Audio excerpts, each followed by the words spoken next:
Do it. Yo, what is up? It's JG, the publisher / Commodore at auburnsports.com, and we're going to go live right now as the Auburn Tigers are in the middle of their game against Mississippi State. Just went to halftime with the game tied at 31-all in a game that is a lot of fun to watch, I think. I don't necessarily know that you feel that way, considering Auburn's won a bunch of games this year, and all of them have been by double digits, and I doubt this one's going to be double digits. However, it's fun. Mississippi State is playing very physically, as you would expect. Auburn is struggling a little bit to match the physicality, which I would expect. That's not really Auburn's game. I feel like the officiating, I'm not an officiating hater or lover. I thought it's a little tilted toward Mississippi State so far. Chaney getting called for that block was just ridiculous. And there's been a few others as well, but I'm not going to sit here and harp on calls. It's not really what I do, and I mean, they're not on the take or anything. So Auburn is having a lot of trouble rebounding. Let me get over to our, box score page, and I have the current box score here queued up and ready to go. Rebounding is an issue, 22-10, so you're minus 12 on rebounding. They've got 12 offensive rebounds, and Auburn has 10 total. This is not the way I would expect this to go. If you're not paying it, we talked about this last night when discussing this game. You've got to actively pay attention to what you're doing at all times against this Mississippi State team from a defensive rebounding perspective and where your positioning is when you're defending, because their whole thing is just throw the ball up and get offensive rebounds. Tolu Smith does that. Cameron Matthews is pretty good at that, and they just go at you, and that's kind of what's going on. You saw Chad Baker get into it a little bit earlier, which I'm not surprised by. KD got a technical, although it was a dual technical, got involved there, and it seemed like BP was getting frustrated with KD running his mouth, which you don't necessarily see that often, but KD does run his mouth a lot. But BP, I think through all these years of policing him, I think KD's learned what he can say and what he can't say, but he got a tech yesterday and he got a tech today, and that's probably a little too much for BP. We did get a super chat coming through from Feel Like a Stranger, who we love and appreciate. Says, word up, much love, Drainers, Swoogans, and the Tates, especially Mama Tate. Thank you for thinking of her.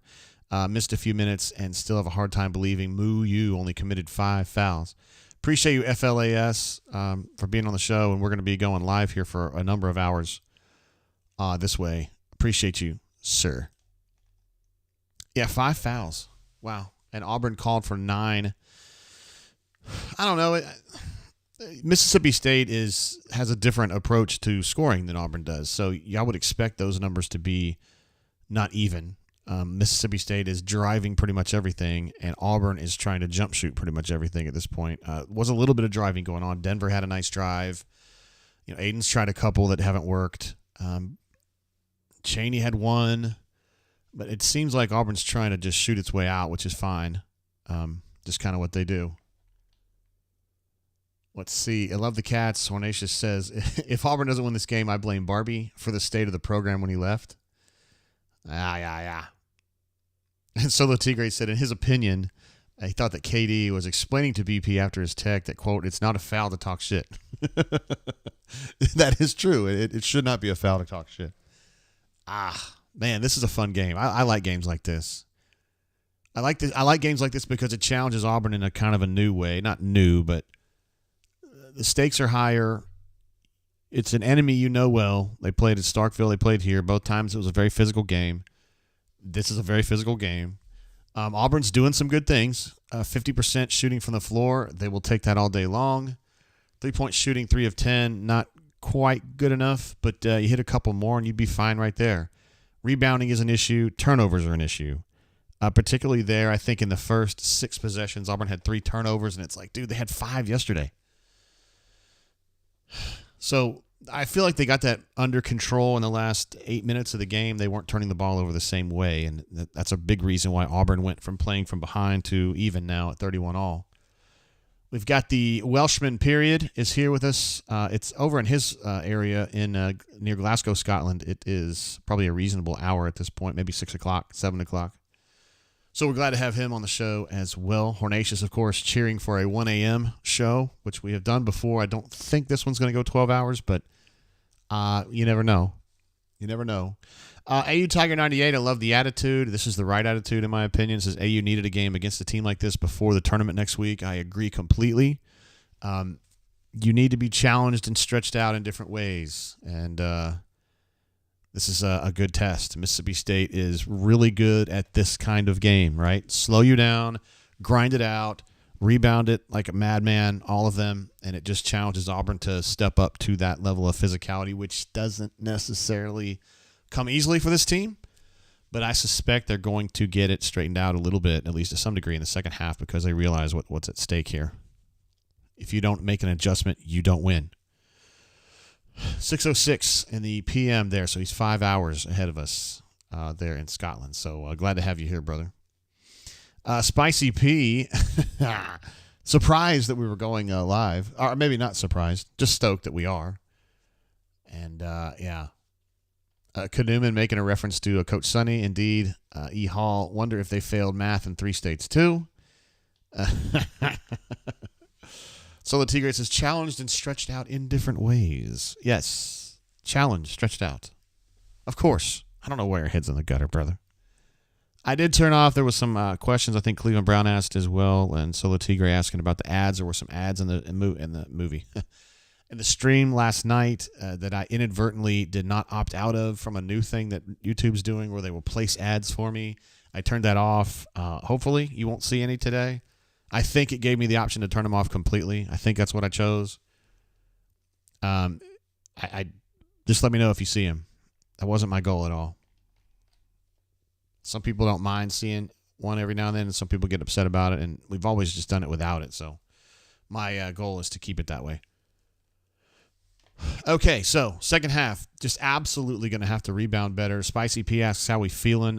He's cautiously optimistic. I am too. I think Auburn's going to win this game, but it's going to require a mental adjustment on the defensive, toward defensive rebounding, essentially, and you're going to have to continue taking care of the ball. Auburn with 7 assists and 8 turnovers. You know, for a lot of teams, that's probably fine. For the Auburn Tigers, that's not good enough. You look at Mississippi State; they have 2 assists and 2 assists and 10 turnovers. I know Chris Jans is going to be upset about that and complaining about that, but that's just part of life. When you're playing Auburn, they get hands on the balls. Auburn needs to probably finish this half, in my opinion, with 2 assists to 1 turnover, which is more like what they do. And I think you're going to have to find ways. First of all, you got some foul trouble here. A little bit. They were playing around a little bit with making sure Janai was out. Dylan had picked up a couple, and they actually went small there with, I think Chaney was playing 5 at one point there. Janai has 2. Oh, it's not really anybody else in trouble. Okay. I thought Dylan had picked up a couple. Let's see if my wife sent me a text here.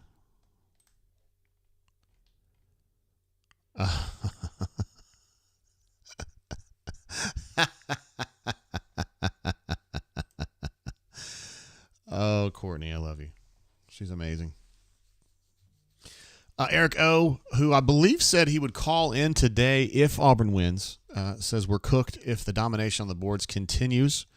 I don't know about cooked, but that would definitely be a problem. That would be an anchor in the water, slowing the boat down. There's no doubt about it. I mean, the fact that they've hung in there 31-31 with this huge delta on rebounding is pretty amazing.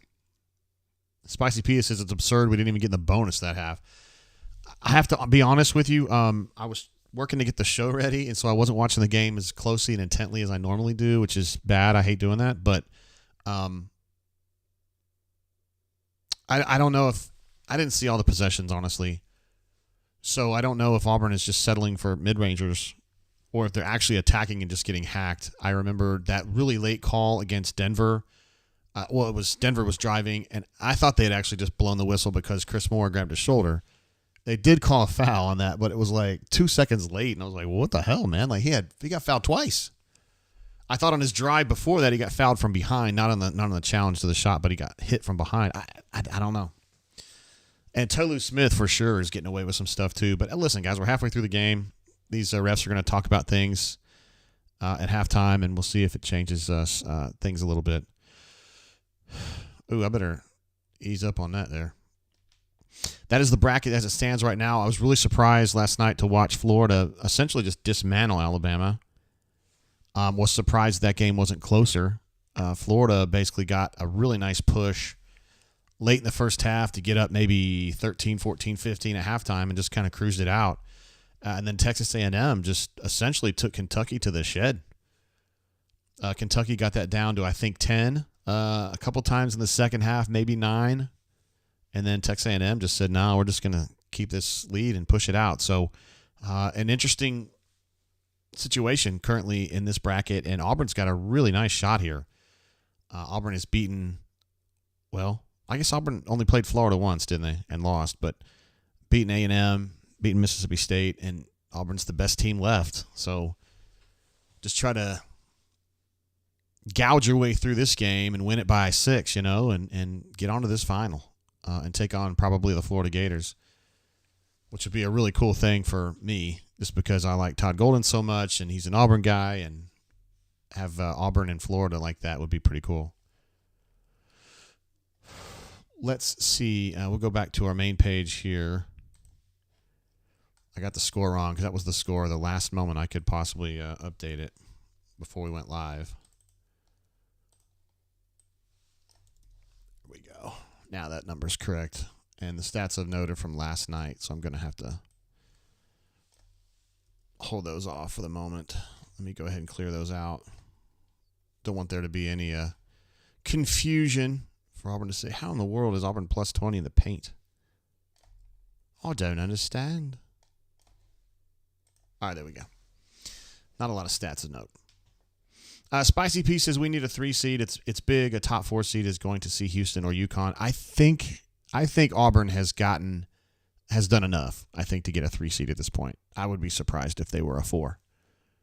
A win here for me, and I know Crocosile mentioned yesterday that the way you play in the tournament, in these conference tournaments, I should say, very rarely affects seeding. But I think Auburn was a team that would have been right on that precipice, kind of doing the Humpty Dumpty on the wall, going to fall down or stay up, right between a 3 and a 4. And I was thinking if they won the whole damn thing, that they would be on such a streak there. They'd won they've won 4, that'd be 5, that'd be 6 in a row. That would be enough to maybe catapult them one step higher, but maybe the 3 is the ceiling on this. Anyway, I'm really looking forward to this second half. I've watched a lot of games in my career, and I love games like this when it's really tight and it's going to take some kind of strategy and it's going to take some kind of special step, Spicy Pieces, Jay, how confident are you in a 3? Every talking head has this as a 4. I'm still not worried about it.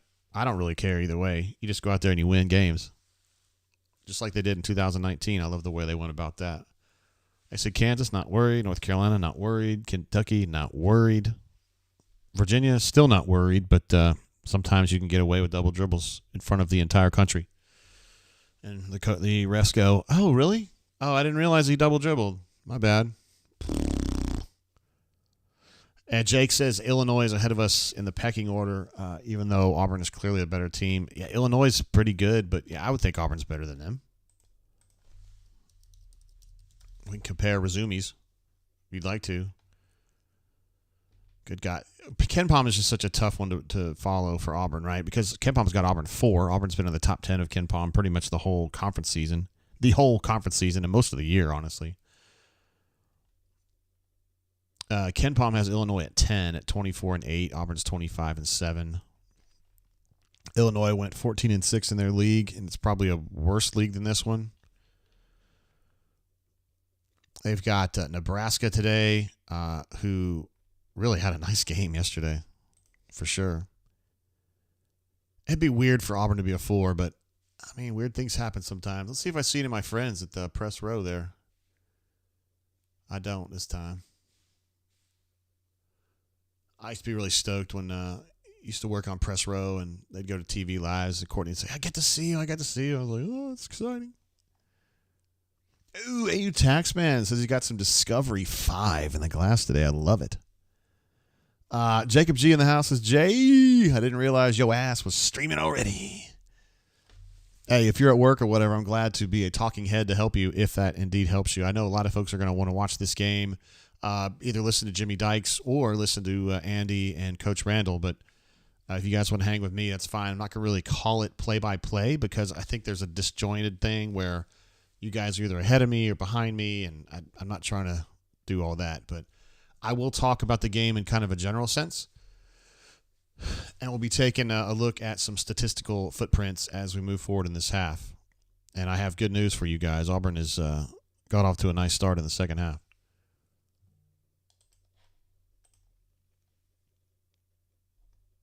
Let's see. Brad asks, does it seem like the refs are influencing this game some? Yes, I thought so in the first half. It was getting a little weird where they were calling Auburn for like little things. But, all right, Janai with a double bouncer 3 to open the half. So I'm not trying to do play-by-play here, but it's a good start for Auburn.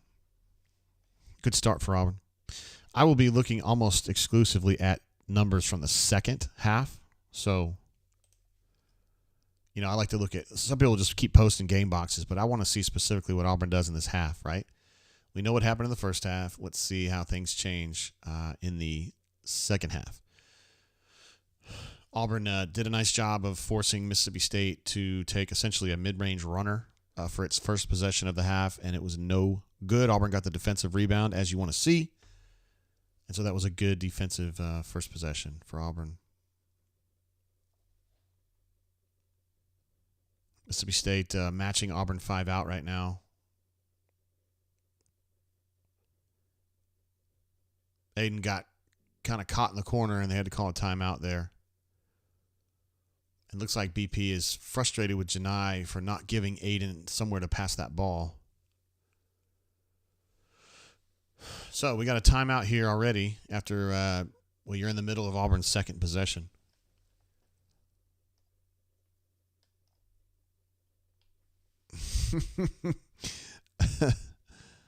Let's see. Jacob G says his anxiety is a problem right now. Hornacia says we finally use a timeout. It's not something Auburn likes doing, right? Or BP doesn't like doing for sure. Reed says we got to, or Reed EAK, I'm not sure if I'm doing that right. 2 hands, man. We got to go after the ball, boards, I should say, with 2 hands. Yeah, I got to get a hold of those. Hey, did a good job on the first one, so that's good. Mississippi State had 10 or 12 offensive rebounds in the first half. Like, yikes. 12 offensive rebounds. I mean, for a team to have more ORs than DRs in a half is just nuts. They had 12 and then 10 defensive rebounds for 22 total. We don't really need to do a stat recap of the half so far. It's really not much happened yet. Auburn's 1 of 2 from the floor. Janai hit a 3. Janai missed a 3. Aiden got an offensive rebound, got pinned in the corner, and called timeout. So that's where we're at right now. The TO is for the assistants. It's an homage. I'll call one for you guys.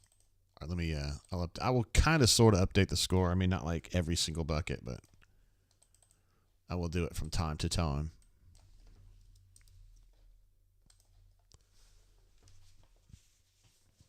Let's see. A. Robinson says, if we somehow win this game, I'm the biggest Texas A&M fan in the world for the rest of the day. Who will be playing the Florida Gators after this one. I don't know, man. I pull for Todd Golden, but I understand where you're coming from. You'd probably rather face Texas A&M than Florida. Florida's one of the only teams in the country where BP can say, do you remember what they did to you last time? It's fucking embarrassing. Don't let that happen again. Might be a good motivational tactic. Boy, A&M, I'm sorry. ESPN sure does love these long-ass commercials, don't they? Jeez. Cleveland Browns. So I was talking yesterday. The bourbon of the day is going to be the bourbon of the weekend. I cracked open a fresh, brand-new bottle of Eagle Rare yesterday, and I was drinking this last night, and I will continue to drink it for the weekend. I just feel like it's an appropriate pour for what's going on right now because the War Eagles, the Auburn War Eagles, are playing with rare confidence. Hey, this is not nearly as good a pour as what AU Taxman is having today with that Discovery Series. Let's see. Solo Tigre says, someone tell Doc that they're blasting Celine Dion in the arena. I can hear it over the radio call. They were playing Don't Stop Believing yesterday, and it was so loud. I could almost hear it better than Andy.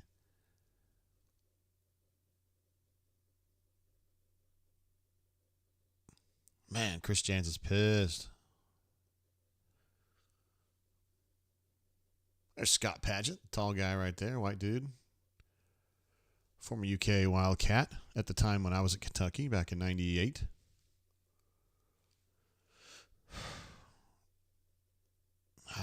Unusual to see Janai have a bad pass out from the post. He's usually so good right there. It's going to be Auburn ball.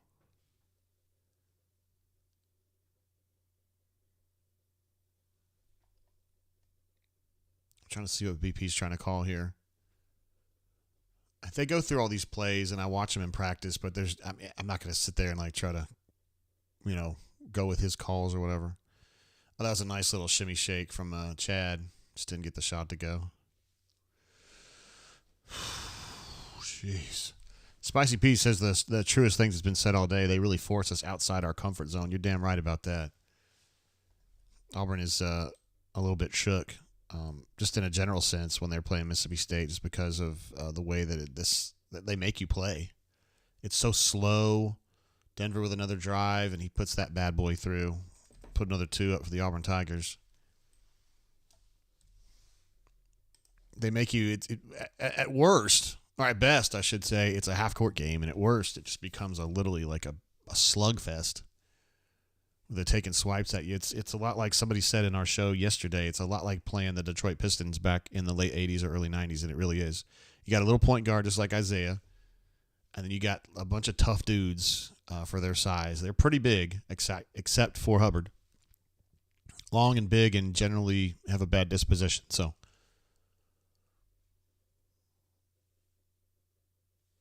Auburn defended, Denver specifically defended that drive by number 10 really, really well. Without fouling, defense without fouling, as Coach Sonny would say, and Chris Jans is getting a little frustrated. That's 3 good defensive possessions in a row for Auburn, in my opinion, and that's probably their longest streak of this game so far.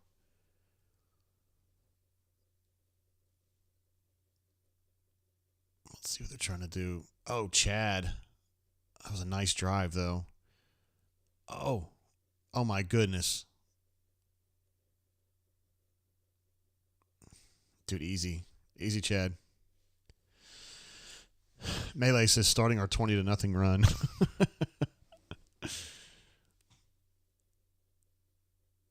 I don't know. Number 10 was trying to kick Chad in the balls, too. I don't know if anybody saw that.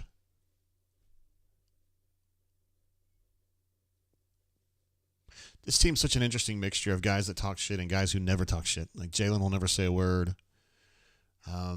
Denver doesn't say anything. Chaney doesn't say anything. And then you've got, Katie's constantly chirping. Chad's constantly chirping. Janai, you don't hear much about Janai, but he talks a lot of shit too. It's like it's a different kind of shit though. It's more like a straightforward shit. That's a really nice finish by number 0 right there. Just had a spin roll, and Janai wasn't ready for it. All right, 33-36 is what we're looking at right now.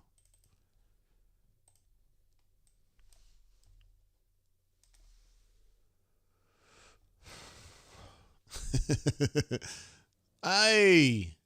Uh-oh. He's thinking about it. He's not going to call it. I think that's wise. Oh. Damn, they're getting into the bench, trying to get something started over there. I like Chad's telling him to get his ass out. What is Chris Jans going to be mad about? What's he pissed about? He ought to be talking to his own guys about not starting a fight in front of the fucking Auburn bench. Is this the third time there's been kind of a ruckus in this game?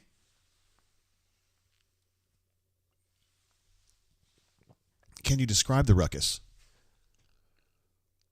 Actually, a really smart play, in my opinion, by Chad, because he was frustrated and he kind of threw his hands up. When he did it, he kind of had those elbows up, but he could make that plausible deniability that he was just putting his arms up. He just kind of put his arms up, but he went into his jaw with his elbow when he put his arms up. Some of the dark arts. The guy's talking shit the whole way, too.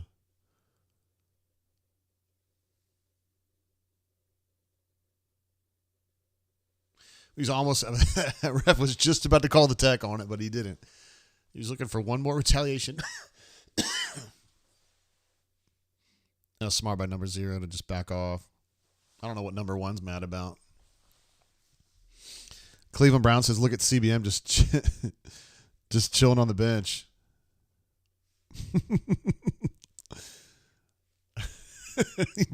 He says, my job is done here.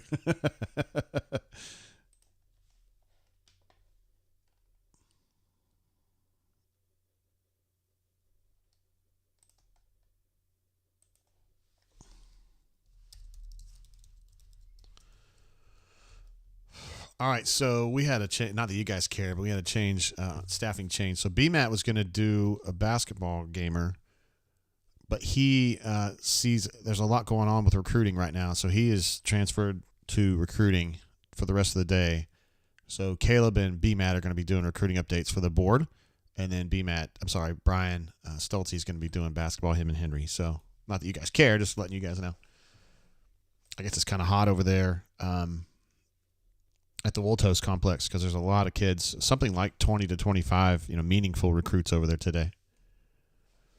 The Moonlight Graham's in the house. What's up, G? It's good to have you here.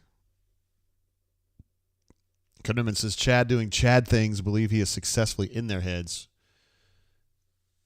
I look at BP watching this. This is great.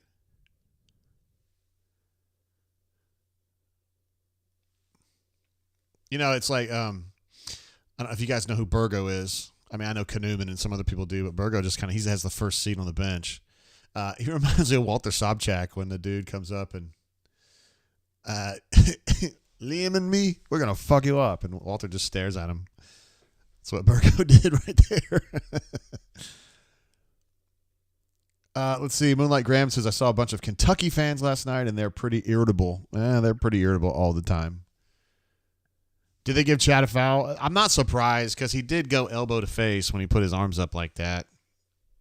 They gave him a tech, though? He's laughing.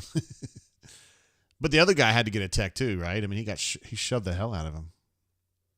Kuhneman, though, I know what you mean, dude. We know, me and you and a lot of the other folks who are really into basketball know who he is, but I'm not sure that the casual Auburn fan knows him.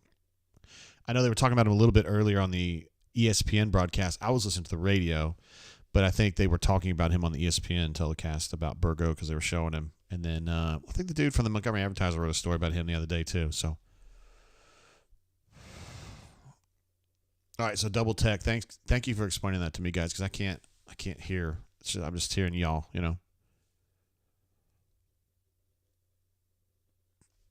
A.U. Robinson, I have to agree with you, brother.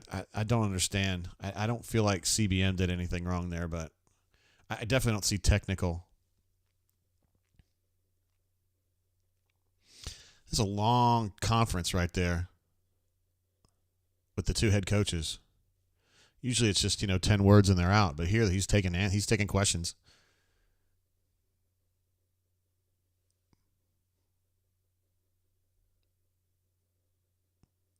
BP is not happy with that, whatever it is.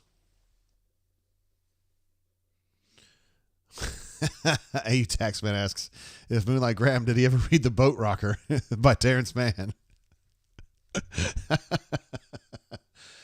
We got some Field of Dreams jokes going on here. I like it.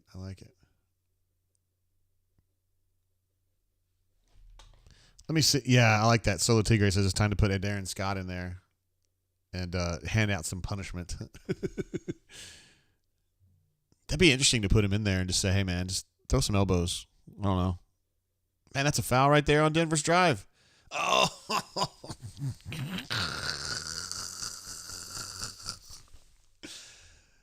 Good golly, man. That's got to be continuation, man. If I was Chris Jans, I'd be so pissed because there's the contact is at the elbow. No, it's at the 3-point line, really. And then the reach in really wasn't too much of a foul, but whatever. I mean, I'm good with it.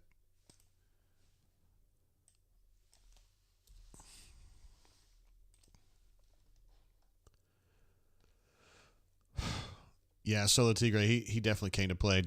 He's been really picked up his game, in the last 2.5 weeks? He's been good, man. And he had some really nice shots yesterday. I didn't even know he could drive like that. I mean, I knew he had it in him, but this is one of those games where you don't just drive casually against Mississippi State. You got to go in there with conviction. That was a nice pass out from a double team right there. You got to go to the hole with conviction. This is not a game for listless moves. You got to know what you're doing, and you got to have conviction about it. But at the same time, that's a foul. It's very entertaining.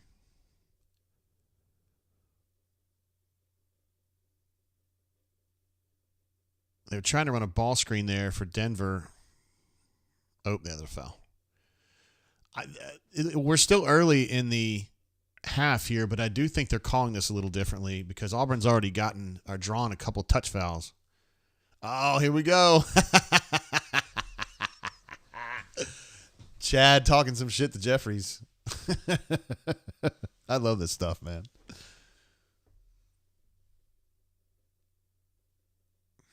Boy, BP is tight. He is really fired up. He feels like his guys are playing within the rules here. Oh, he got hit right in the jaw by number 0. Then 0's going to act like he don't know what happened. What?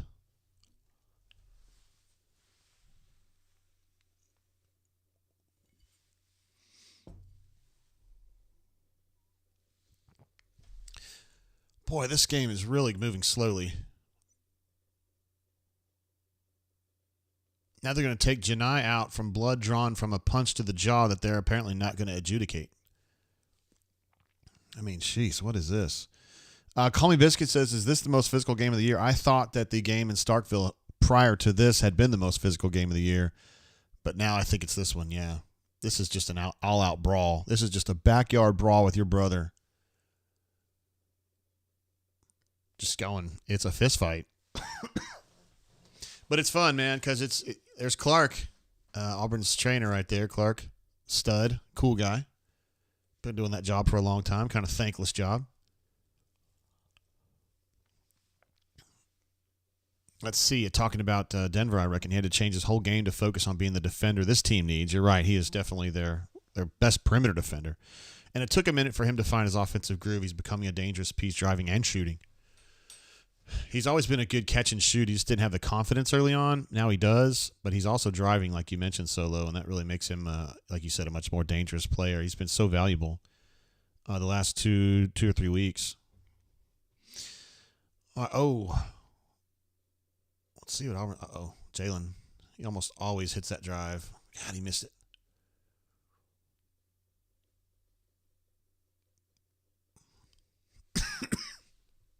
Man, this is fun.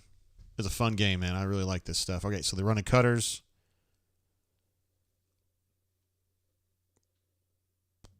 We're going to call foul on. Is that Semo?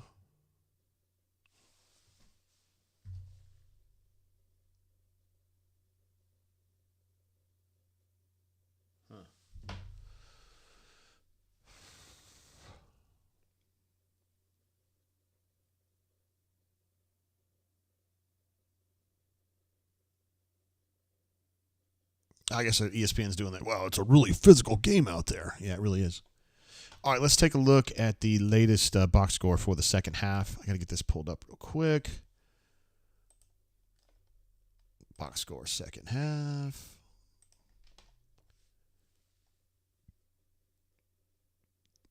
Mm-hmm.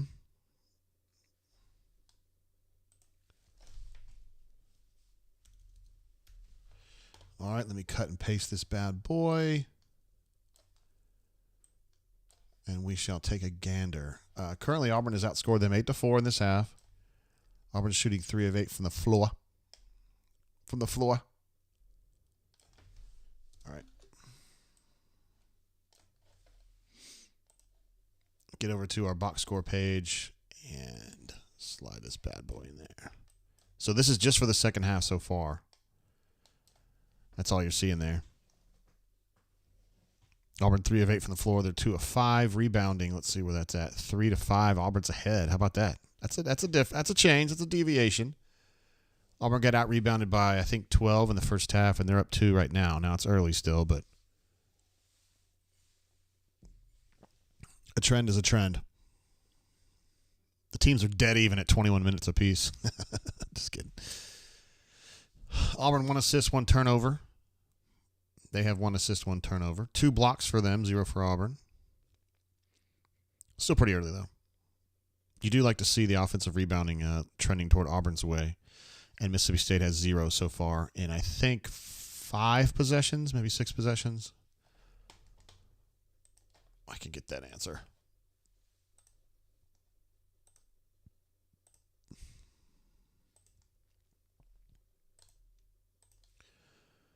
Mississippi State has had 6 possessions.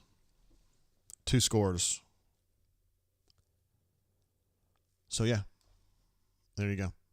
Fun game. Fun game. Let's see what we're talking about in the chat over here. Moonlight Graham's coming back in saying, I have not read The Boat Rocker. I hear it's controversial. Anthony asks, is this basketball or WWE SMDH? I like it. They're stripping our arms on every possession, but if we touch them, it's a foul. Wizard D, I feel like it's been better this half. It certainly felt that way in the first half. Melee says that BP is subbing not to keep fresh, but to distribute the fouls called. Auburn was only had 1 player with 2 fouls in the first half. But Chad's picked up 2. I don't know if that's 3 for him total. It probably is. And Simo picked up 1 just now. But DJ Jeffries has picked up 3 fouls this half, including a tech.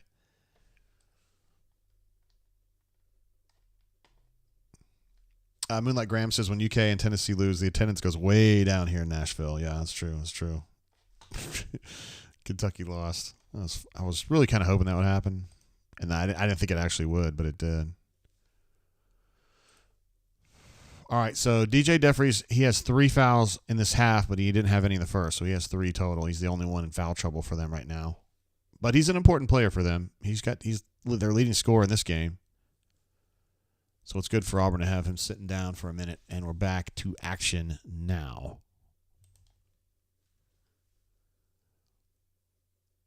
What is KD mad about now? They call a foul on that? I thought it was just a block.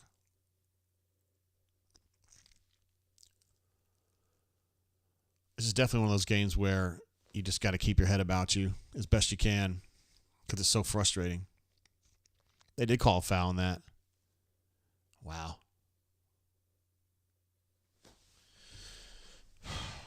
I'm 51 years old now. I think ways that I wouldn't have at 17 or talk in ways I wouldn't have at 17. Missed 2 free throws on that, by the way. I would ask referees now, if I was playing, I would just say, can you say into a sentence what I did wrong there? Like, put it in a sentence. Nice screen by Dylan Cardwell there. And then Trey missed a little 10-foot floater.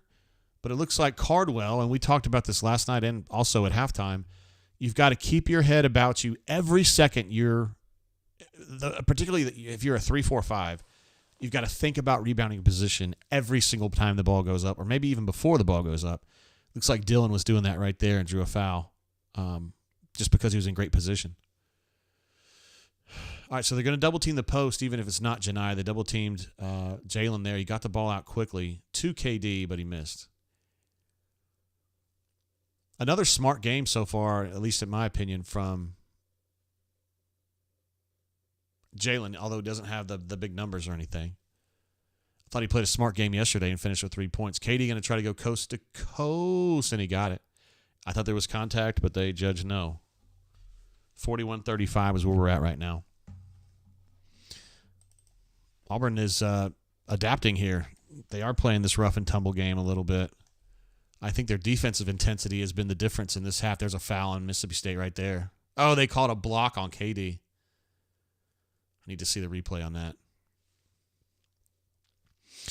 Yeah, usually when you see a combo guard flying through the air like that, that means there's been a foul.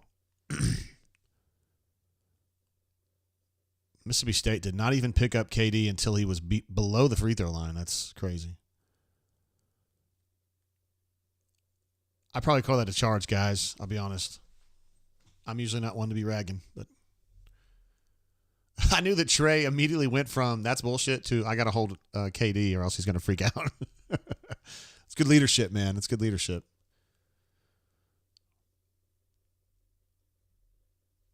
I think Trey, he definitely affected that shot if he didn't just straight up block it, hit that KD, hit that shot. Damn it. Air ball, but Simo's there. Wait, they reset the shot clock on that. Oh, my God. All right, so we're definitely seeing a more cutthroat Auburn here on the attacking end. They are going to the hole. They are going to the rack, which they weren't doing as much of in the first half, so you're seeing a change there. And defensively, I'm just seeing more buy-in. They're playing really hard on defense. And they are successfully playing Mississippi State's game better than Mississippi State right now, which is kind of a cool way to look at it. You know, KD to just get the bucket in transition, which is more like Auburn, typical Auburn.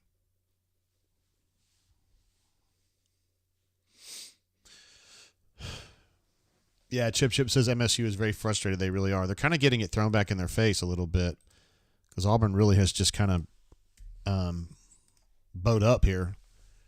And they're playing some very physical basketball. So let's see. Let's see if Auburn can continue to compete on defense. KD is giving it hell up at the high. I don't like this right here. Ooh, that's a jump. Nope. No foul though. Ball out to Mississippi State. Melee says charging was eliminated. They've just given up on it. They're like, nah, just feel free to charge if you need to.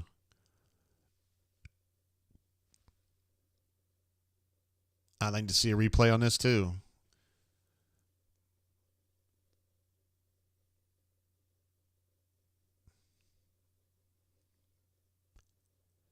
Mississippi State came off a screen out of bounds.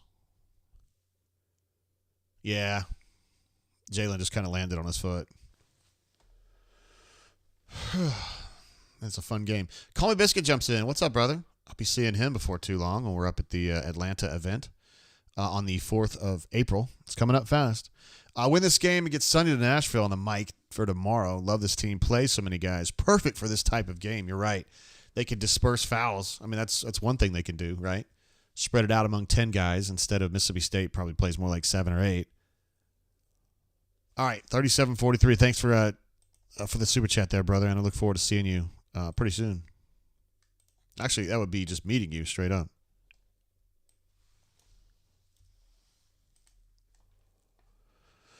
I didn't see what happened right there. KD had the ball. I'm guessing something happened, and then Auburn got an OR, or it was a block that came to Trey. Trey's really trying to roll around these high screens. That is an extraordinarily difficult shot there.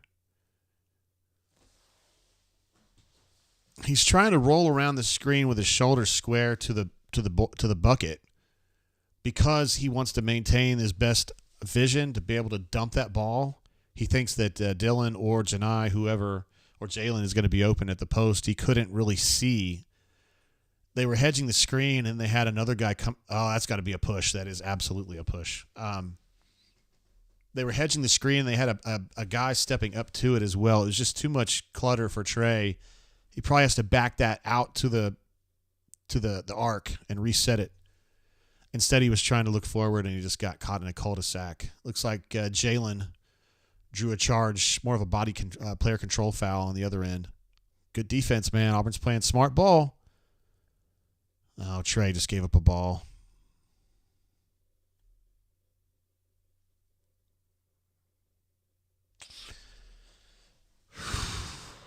Man. Chip says, leg kick extreme, but that's on Jalen. Yeah, it kind of is, isn't it? It kind of is. Kind of a silly foul from Trey there. I'm sorry, a silly turnover. Kind of got himself jumping up in midair around the half-court line. The ball got tipped up, and he really wasn't in position to make a play at the ball because he's midair. Mississippi State just missed a free throw. That's 3 in a row they've missed. They're 10 of 19 at the line right now, so that is a liability for them, no doubt. Typically is not for Auburn, one of the better free throw shooting teams around. And they broke their streak there, so 38-43 is what I'm showing on my TV at this point. Great game. Really enjoying this. Boy, Jalen got... There you go. That's exactly what you want to do. Ooh, another careless foul, this time for Mississippi State. They got a little panicked because KD was sitting in the corner after they were able to get out of that trap. And he shot and missed, but a foul on the way down. And Mississippi State's starting to have foul problems of their own. There's going to be 3 on him now. Deshaun Davis, not the linebacker from Auburn. And number 0 has 3 fouls too. So those are critical players for them. I will update the score here just momentarily. KD just hit one. Missed the second. Cincy Blitzboard, a.k.a. Pipe Layer Nick, is in the house. So what's up, Drainers? Get that dub. Cincy, of course, a Purdue fan. And they're looking really good right now. All right, KD hit 2 of 3. So that gets Auburn up to 45. That's a possession Auburn likes right there. Auburn going full court press, but they're just pressing to slow down. Just so they have to defend in the half court a little bit less time. It's mentally and physically draining to defend in the half court like that. Particularly against a team like this. Oh, that's a turnover. Oh, potential turnover. Boy, Auburn is really intense on defense right now. That is a tough-ass shot from Mississippi State. Good for him.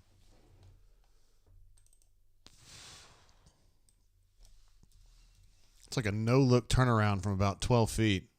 Just nothing but netted it. All right, let's see what they're going to try to run here. There's your high screen, your midline screen. Oh, Janai. The dunk is to Jalen, but Janai made a great read on that and a great pass. Appreciate you saying that, Tax Man. Says he's enjoying this. Man, Trey's really competing defensively. And what impresses me is they're defending effectively and they're not fouling.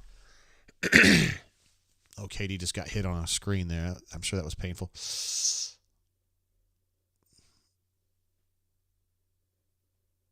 God, it's a mad scramble for the ball. Yeah, Chad, you can't do that, brother. I felt like Chad was trying to go in for the trying to cause the fumble. Chad, you know you can't do that, bro. Come on now. Boy, this pass from Janai is really something. That is nice. To actually have the balls to put the ball ahead of your body and then put it between two guys is really, really nice. Neil says play-by-play man on the broadcast has to stay polite, whereas JG can say it like a man. Fuck him. Oh, yeah. I think Neil, he probably met Cincy Blitzboards in the pool in Mexico last year. That's Pipe Layer Nick, Neil. I don't know if you remember him. We had our friends from Cincinnati came down and met us too. Pipe, Daphne, Click Commander, and Jordan.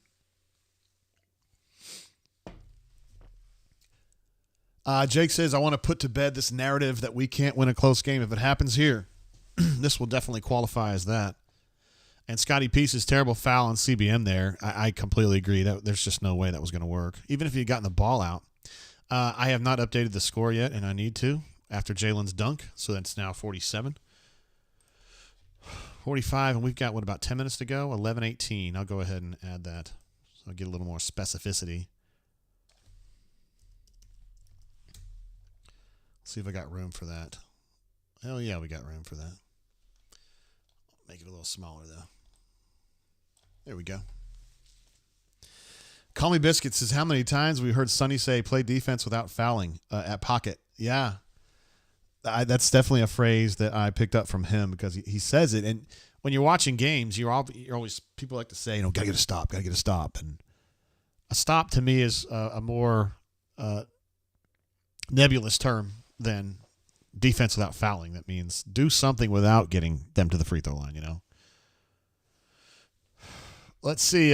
Solo Tigre says, you were in the pool with guys named Pipe Layer and Click Commander, and you expect us not to believe it was a swingers stingers resort. Yeah, right. No, it really wasn't. I can tell you exactly where it was. It was Excellence Riviera Cancun last year. And I don't know, Pipe Layers, you guys heard the story about why I call them that. It ain't because, I know or anything. And then I call him Clint Commander, Solo. Clint Commander. Because I call him Clint. Jordan says, feed Denver. Definitely got to get some shots up for Denver in this, this next 11 minutes or whatever. Yeah, and also let me get another look at this box score, the second half box score, and see what trends we can identify there. It just takes me a minute to get these bad boys up and out.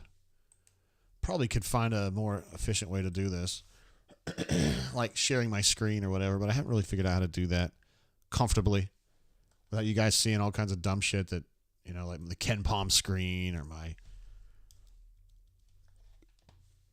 BP. Y'all tell me what he says. If he says, this is bullshit, man, I'm pissed. Call it fair, fat ref. We bounce over to our box score page, and this is the latest box score right there. 16-9, Auburn's outscoring them this half, although that can change quickly. 5 of 13 from the floor for Auburn is not great. 3 of 9 for them is not great. It reminds me of what we're seeing. The great news here is 10 rebounds to 5 rebounds, Auburn ahead in this half, which is a big change from the first half. They have 1 assist, 2 turnovers. Auburn has 2 assists, 3 turnovers, which is still a lot of turnovers for Auburn. For some teams, they'd be happy to have 3. BP says this game is physical to a fault and impossible to officiate. It's a very interesting way to put it, and thank you for that report, Chip. Big rebound there from defensive rebound from Janai on that free throw right there. That was huge. Edge. It's been an interesting half for Auburn so far. They have definitely turned the tide on rebounding to this point. Their execution on offense has probably been maybe one step back from where it was in the first half, but their unusual attention. Oh, that was a nice play right there to get that tipped ball out, and a nice finish for them too. It's a good play, man. That's usually what Auburn does, is get deflections in passing lanes and turn that into offense, but that's what they just did. All right, they're going to run the midline screen and roll for Janai. Denver's going to continue to drive. He should be able to finish that, and he does. A little floater. Gets Auburn up to 49. Those of you who were pushing for Denver to get some touches, he just got one, and he made you guys look good.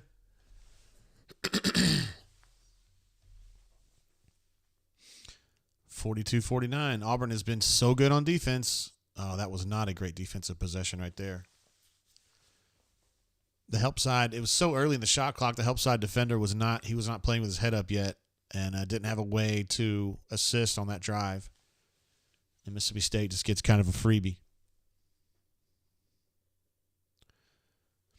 Nice pass. Oh, man.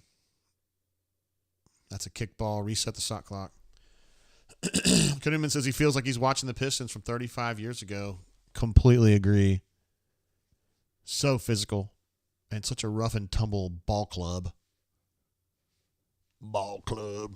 We got a good ball club.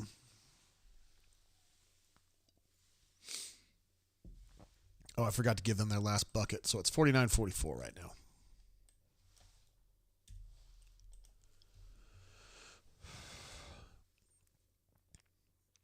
Uh-oh, he's going to get... Oh, a little bit of a late theatrics from the slap in the face, but nonetheless, he's fine. Call Me Biscuit makes a prescient note there that Sonny always talks about how we are the best in basketball at inbounding the ball into the basket, which is true. OOB plays under the basket. BP takes a lot of pride in being good at that and then drilling that and making sure they're really good at it. And right there, it yielded the motion away from under the basket actually cleared out room for Janai to get the ball. He spun to his right and had an open look at the bucket, got aggressively fouled and wasn't able to finish it, but he is at the line right now, and he hits one, so it's 50-44.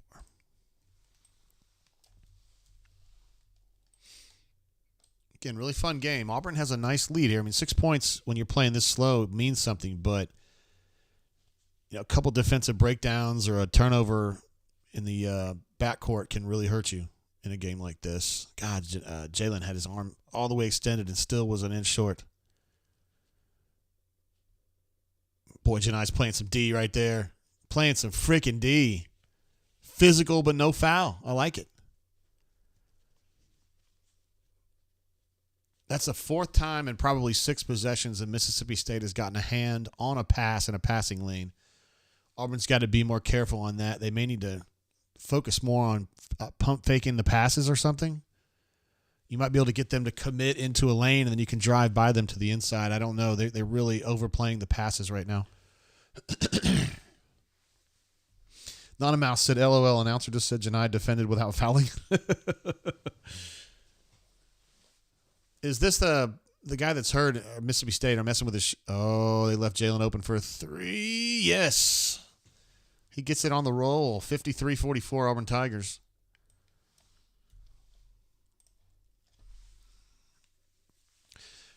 They're doing some work, man. To me, the story of the second half so far has been rebounding and defensive play. I feel like offense has been about where it was in the first half, but defensively they've stepped it up. And they're taking it like personally, although Mississippi State just hit a nice 3 with Jalen in pretty good position defensively. He was a little bit late on the rotation, but so 47-53.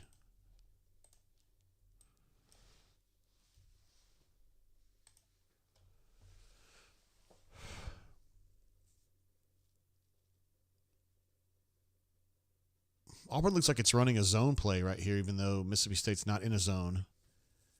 And I thought Trey got a little ahead of himself on that play. And took what I didn't think it was a great shot.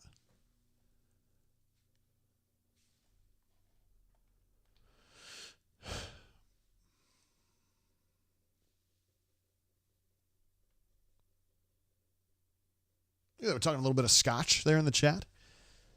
Neil Jones has been known to drink a little scotch here and there, so glad to see him sharing some intel with some other scotch enthusiasts. Appreciate that.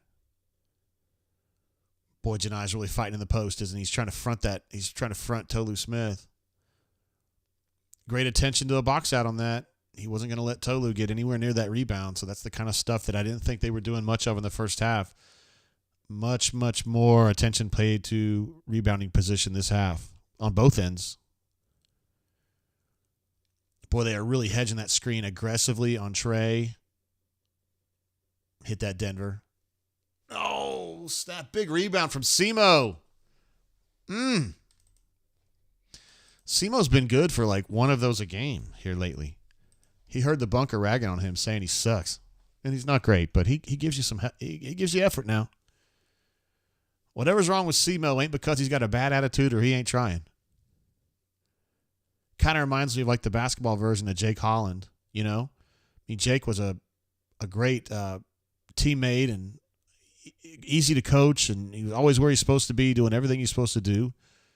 He may not have been the most impactful middle linebacker Auburn's ever had. We'll leave it at that. But some people would get so mad that he was playing, and it's like, guys, it's not Jake's fault. Jake's done everything he's been asked of him. Man, quick passing there.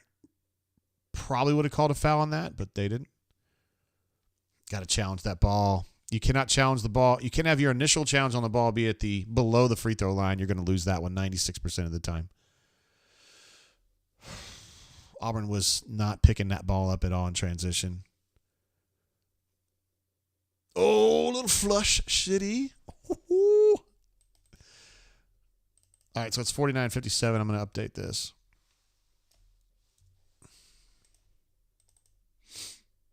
Boy, what a game, man. This is fun. This is fun. I really like watching Auburn play like this. This is not how Auburn plays, but they're adapting, man. They're overcoming. It's a slow rotation right there. Trey was 2 steps late on that rotation. They've hit some threes, man, which is something I don't expect from them. Give them credit. 57-52. Janai wide open for a three. I think that's a mistake to not guard him on those, but he missed it. So they're going to call that a victory.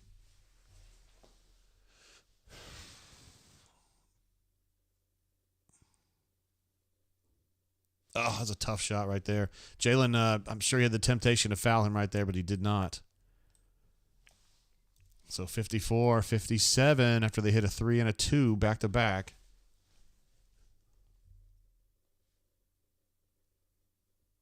Oh, Denver's got a wide open lane. Change to your left hand.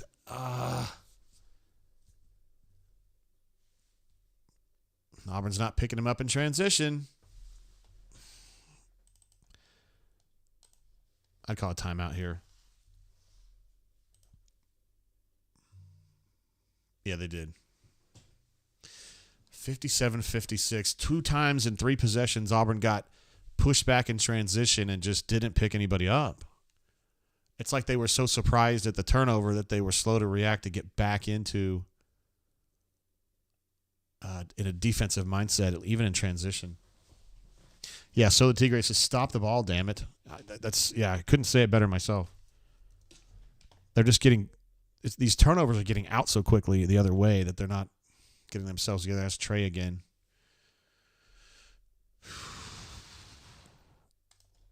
Playing good ball, man. They're taking advantage of what Auburn's giving them. I'm going to get the second half box, the updated second half box out right here quickly as I can.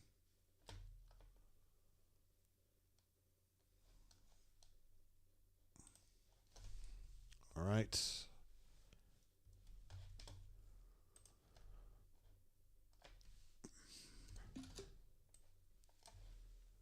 All right, let me get over to our box score page, and here's the updated. This is the second half box score. Auburn's still only with a narrow scoring margin now of +1.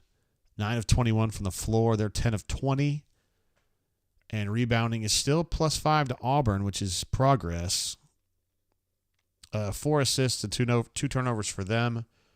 4 assists and 5 turnovers for the Auburn Tigers.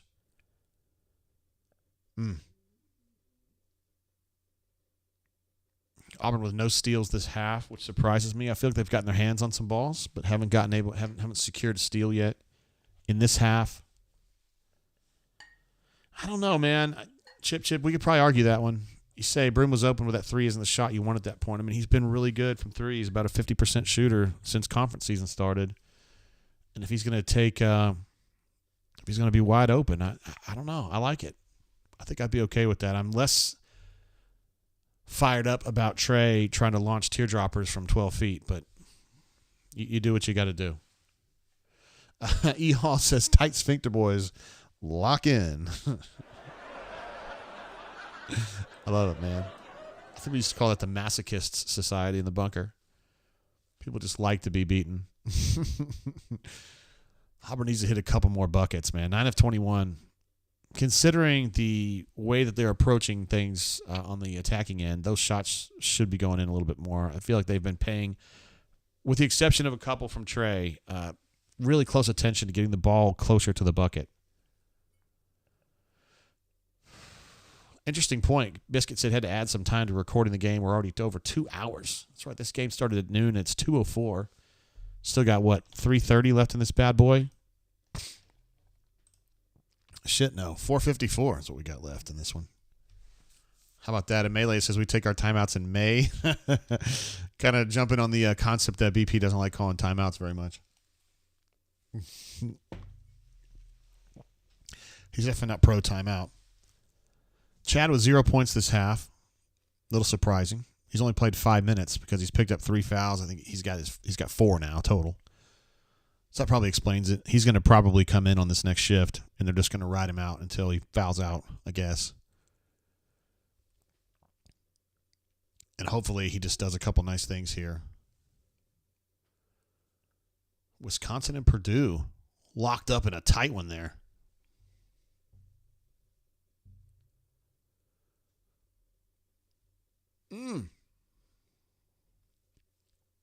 All right, here we go. Back to action in Nash, Vegas.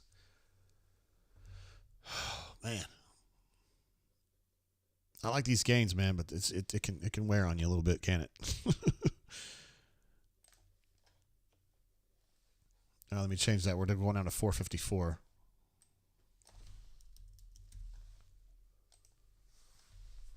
All right. Got Aiden back in there. Chad, like I thought, would come back in. Oh, nice pass. I told you we need Chad to make 2 plays. There's one right there. A good look for Dylan, who's just waiting under the bucket, and he flushes it home for a 50 to get over to 59. Cannot let up on the defensive end, though. They've been good. Slacked off a little bit in the last 2 or 3 minutes, particularly in the full court defense. Half court's been pretty good, though. They're trying to weave people and try to get the... Oh, Dylan got a piece of that ball. I don't know if I trust... That was really smart by Dylan. That is really smart basketball by Dylan to hesitate. Basically give him the Mike Hampton right there, just changing speeds on him. You don't have to have moves if you can just change speeds on somebody. What a brilliant move by Dylan right there. Really, really nice. Who had that throw? Who had the full court throw there? Great block by Dylan. Looks like Jalen. Really smart to know he still had his dribble, too. That's great, man. Jalen threw that ball, 60 feet, just like... That's some wow. You talk about 30 seconds of a game that might have changed it right there. Melee says he froze that dude. He sure did. Really, really good play. Chad had the great pass to Dylan. Dylan with the block. Jalen with the full court pass. Dylan with a really nice hesitation move and got it right into the bucket, forcing Chris Jans to call a timeout. It is amazing, Dylan. He's always been a lovable dude, but he's such a smart player now. And actually has taken some of his just really good tools, physical tools, and he's a little bit skilled now. That was nice. Chip says Jalen with more TD than Thorne. Hey, man, he might be a good lefty, you know. Gives you some power back there at the position. And certainly has enough power to throw the ball down the field and get the ball to Cam, to Perry, maybe to Bryce Kane, maybe the guy from Georgia State, Robert Lewis. Yeah. They got to get somebody to get the ball to those guys. Shit. Melee says Jalen with them strong wrists. Rediac is fired up. Says time to win a close game. I know you feel that way. And homie, I can't remember who it was. Somebody was Ehal, I think, was asking for that earlier. Would really like to see that happen. Oh, I would too, for what it's worth. Although I wouldn't mind to see the double-digit streak come to an continue, I should say. For the 26th time this year, Auburn is trying to get a double-digit win, which is just insane if you think about it. Neil Jones says, come on, Chip. Nobody mentioned Peyton and spoil the vibe. And I ain't going to let some smart-ass kid get on this phone and create this stuff. So if you got a problem with it, I don't care, right? I haven't been able to play that Dabo soundbite in a while, so I'm glad I was able to do it right there. Oh, man. Been asked a lot about the quarterback situation, yeah, and as much as Hugh sits there and says, we love Peyton, we love the quarterback and the competition in this quarterback room, I still think he's going to go out there in the next window and try to find him something off the heap. And I mean, it could be Caden Salter. I don't know anything about that specifically, but he's somebody that could be available in the portal next time, and we'll see. There will be some players that pop into the portal, I promise you. I think some people are right to be skeptical that you can turn a May quarterback portal transfer into somebody that can help you right away. But considering the other options, maybe you ought to consider it at least. Justin C says, JG, you're going to start streaming EA college football when it comes out. I haven't played. When they stopped playing that or making that game, I quit playing it. So I haven't played that game in how long's it been, bro? 10 years? 8 years? I might. I don't know. Do you think that Madden, the Madden boys are going to come over to the college game and be just as good? Is Madden basically the same? Oh my God, Solo Tigre. Did he really? He said Andy just dropped a Spinal Tap reference. Was it something about these go to 11? Why don't you just make, 10 louder, make 10 the loudest? These go to 11. I hope it was that. Or maybe we should just do it in doubly. Dobie. Or do you say something about maybe the Trixies? It was so small the Trixies were going to trot upon it. All right, another defense without fouling, guys. Spicy P says, let's not talk football during the basketball game, please. Okay, we won't. Moratorium on football talk right now. All right, you're getting to the point now where if Auburn can rip off 2 nice offensive possessions, and there's one with Chad Baker-Mazara hitting a mid-ranger right there, you might be able to put Mississippi State into a spot where they hang themselves in a way. I shouldn't use that illusion really, but where Mississippi State panics their way into trouble. You know what I mean? So let's see. They still look like they're kind of calm. Dylan's really, really fighting for position with number 1 in there. Uh-oh. That is a tough shot, and they called a foul. So Tiger City thought that Dylan Cardwell was turned to 11. But these go to 11.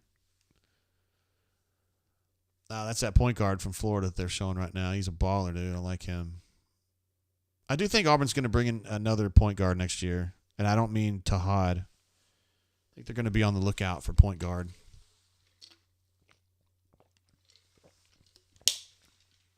Not exactly sure how that works out personnel-wise, but I think that will happen.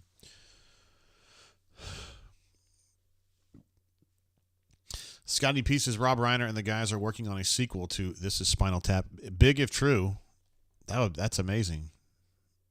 I don't know how you could beat the first one, but they got to get Viv Savage. Well, we can't have Viv Savage back because he'd be dead, right? All right, Mississippi State hits 2 free throws, gets it to 58. But we're at 2:57.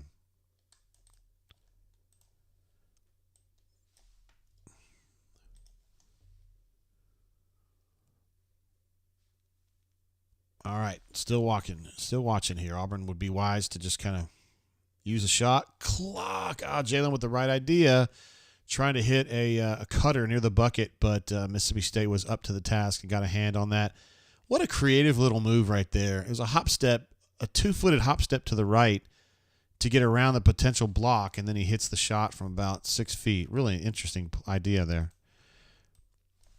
All right, this leads down to 3. We're almost to the 2-minute mark.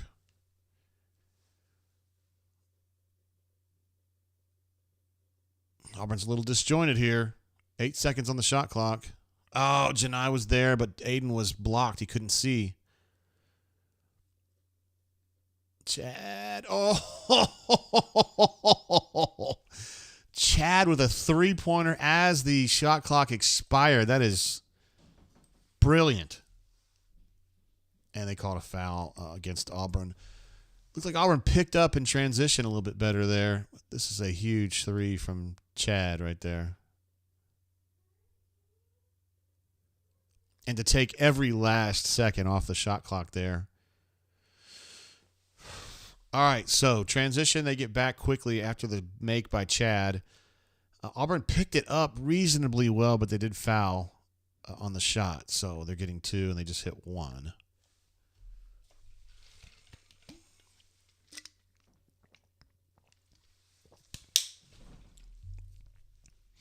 Jordan thinks that was a dagger from CBM. We'll see. I still think there's some work to be done here. But that certainly helped the Auburn cause. They hit both free throws and get up to 62 now. This game's now under 2 minutes.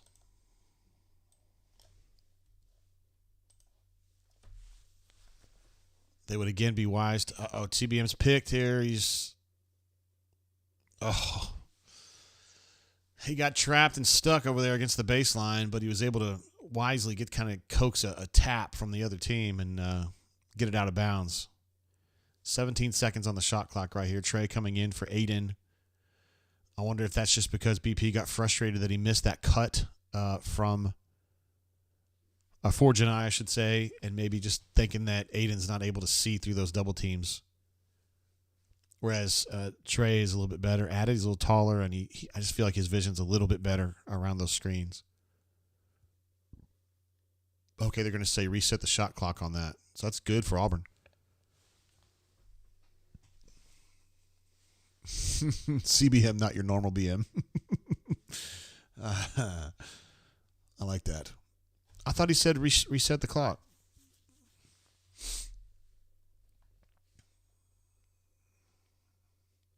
Chad Baker, the three-point maker. That's Andy. He's been calling that maybe halfway through the season. It's good stuff there. Spicy P thinks they're reviewing this to see if indeed it is Auburn ball or if they're going to switch it over to Mississippi State. Of course, he's taking the position that they're probably going to give it to Mississippi State.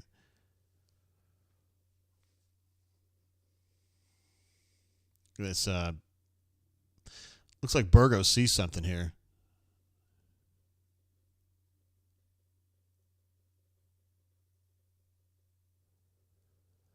I'd say that's off state. He kind of poked it out of his hands. Kind of poked at it and knocked it out. I mean, I don't know. Oh, they reviewed it and gave it back to state. Wow. Guys, I didn't see that, but that's fine.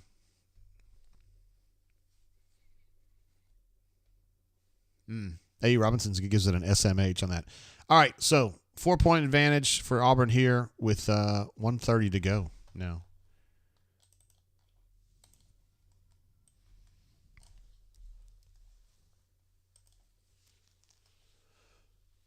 They're trying to run screens there. Oh, I thought they were going to pinch that. Oh, Jalen. Oh, Jalen killed that guy. He's in trouble here. Dylan got literally pulled down from behind. There has to be a foul on that. Oh, my God, they didn't call that. I mean, it doesn't matter. Auburn got the defensive rebound to reset this possession. Trey looked over to see if BP wanted to call a timeout, and BP gave him the no, so they're just going to run it. BP just wants to keep this Mississippi State group that's on the court as exhausted as possible. Auburn's got 5 to shoot. This is a bad possession. Denver took kind of a tough shot there, and Mississippi State just turned the ball over for absolutely no reason. Wow, what a finish, man. A Spicy P's giving it the old night-night. Spicy P says there's no foul, JG. That's not how it works. All I know is I saw Dylan falling backward or getting pulled down backward, ass first, and the guy behind him like putting his hands up like, no, I didn't just pull him down, I promise. 15 turnovers for Auburn. Wow, that's a lot for them. Auburn's a team that usually is 7, 8, 9 turnovers. They had 5 yesterday. I feel like the bulk of those were early in the first half, though. They were really disjointed. I haven't really noticed it as much this half. I can't remember more than maybe 1 or 2 possessions that I thought were horrible possessions. They've been smart with the basketball. And I feel like their defense has been really, really good this half. They adjusted for sure. They're going to have to foul, aren't they? Not if Auburn passes out of this pressure. There they go. Jordan said the state coach's reactions were glorious on that pass. It's kind of like,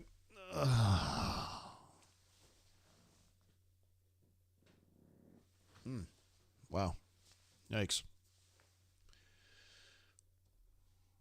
Well, this is a very valuable win if Auburn's able to finish this bad boy off. This is a tough game for them against a team that has had their number in the past. I mean, Auburn beat them pretty soundly, 15 points, I think, in Nev. Auburn beats pretty much everybody in the Nev like that, but lost the game in Starkville, which to me, the Starkville game looked a lot like this one. It was very, very physical. It was very slow. I don't remember what the final score was on that, maybe 54-48, something like that. Auburn's been able to get out and transition a little bit more in this game, and Jalen hits both to get Auburn up to 68 now with about 23 seconds left. 21 seconds left.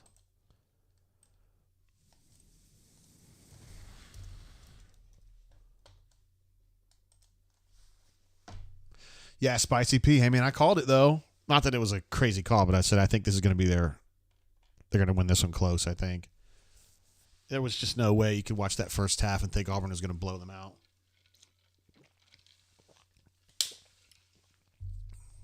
All right, so they're at the free throw line. Denver went ahead and fouled so that they didn't have an opportunity to shoot a three. Probably smart ball, honestly. And they hit both, so 64-68. Get this ball in Denver's hands and let him handle this. That's what I say. Auburn Dad for Life makes a good point, too. He's complimenting the fact that Mississippi State's playing defense this good and this aggressively after 3 days, 3 straight days of playing ball here in Nashville. That's a good point. They're playing hard. All right, so it will be Chad Baker-Mazara going to the line.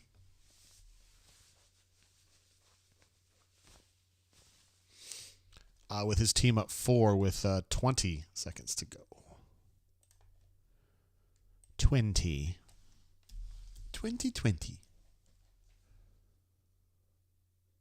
Solo Tigre says, we were a couple possessions away from another 10-point win. Officials would not let that happen. This is just a physical-ass game. I didn't see a lot of officials' mistakes in the second half, in my opinion. I still don't understand. I don't agree with Chad getting the technical for the elbows going up. I probably would just call that a common foul versus what the other guy was doing.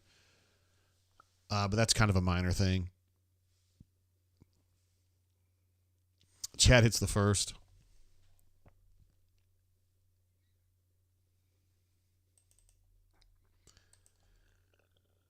And he missed the second, so Auburn goes to 69. Boy, Mississippi State almost killed themselves right there. Wow, that was a wild-ass three-point shot. Why did number 0 let that ball go? Jeez. CJ Major says we won the race to 69. Great game. Dark Side. That's what's in my cup today. We're drinking some Eagle Rare, which I'm going to drink at for the whole SEC tournament. We drank this yesterday. As you can see, I didn't drink a lot. With my heart situation as it is right now, I'm not drinking a lot, so I just kind of sip on it here and there. But I'm going to drink some Eagle Rare for this tournament. Cheering on the War Eagles. Melee says CBM always gives effort. He really does. Plays with a lot of energy and emotional buy-in. There's no doubt about that. Well, I think this turned out pretty good. Just doing the second half. There's Kyle Tucker from the Athletic right there, on the far right. Covers UK. Maybe he might do some Louisville stuff too for them. Don't really see anybody else I know though. Jimmy Dykes. You know. Eric O wants to know what the number is. You know where it's at, bro. It's on the bunker. I've got it pinned atop the board. I probably won't be taking calls until after the game's over, though, which is obviously not very long from now, but would love to hear you on there. I'm glad to hear you're a man of your word. I always felt like you were or are.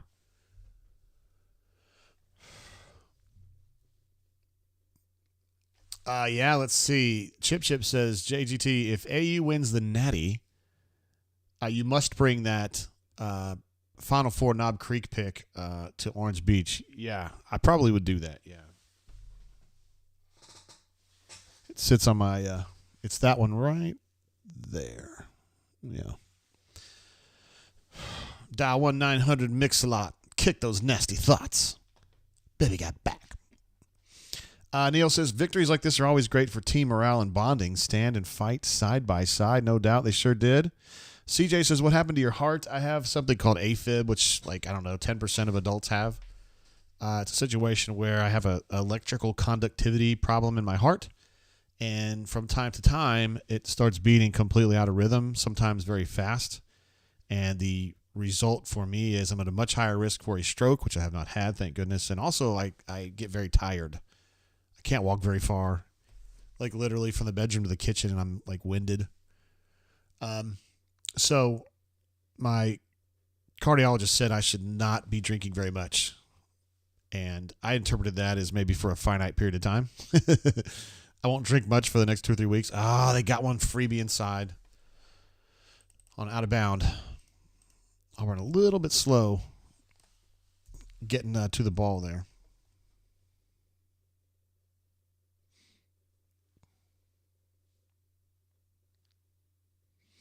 Guess I got a foul on Jalen, maybe.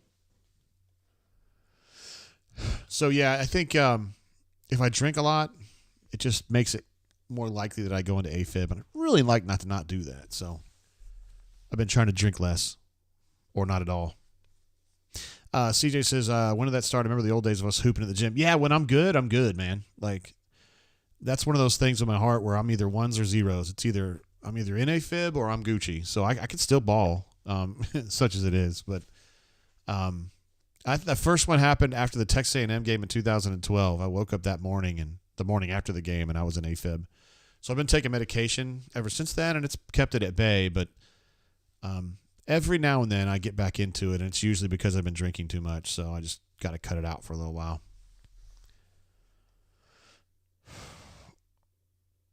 Oh, wow. E. Robinson said something weird about me. I had a blood clot and 4 strokes. Good golly. Are you good, though?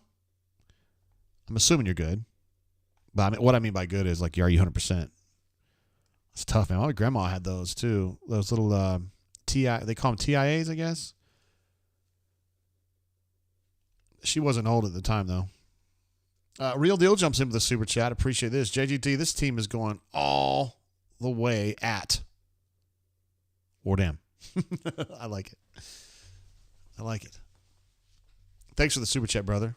And sorry I missed you up in at the event the other day. I don't know if you went, though, to the Trash Pandas game. Well, the Auburn game at the Trash Panda Stadium, the Madison Trash Pandas. So Auburn cracks 70 with those free throws right there. And, CBM's happy. Look at him. He says, please let me feel the adulation. For a tough-ass, grinded-ass win. And this has taken 2.5 hours to get this finished. It's been a throwdown city. Real Deal super chats us, and then CDF does as well. Just gives it 2 seed, baby. CDF hoping that this run through the SEC tournament is going to give Auburn enough oomph and chutzpah to get them into a 2 seed. I am a little skeptical on that, but I do think this seals. I think they're going to get a 3 seed out of this, and that's good too. I mean, it gets you one click higher and 1 click down on your first round opponent anyway. I don't know if they can get to a 2. But they sure are playing good basketball right now. 73. Appreciate the super chat, my G. Looks like 73-66. That's where we're at. Might finish that way. And they missed their last shot. Jalen gets the rebound, and that is a wrap right there. Big time W for the Auburn Tigers, 73-66. Which I believe was the same score of Louisville beat Duke in the 1986 Final Four. I think.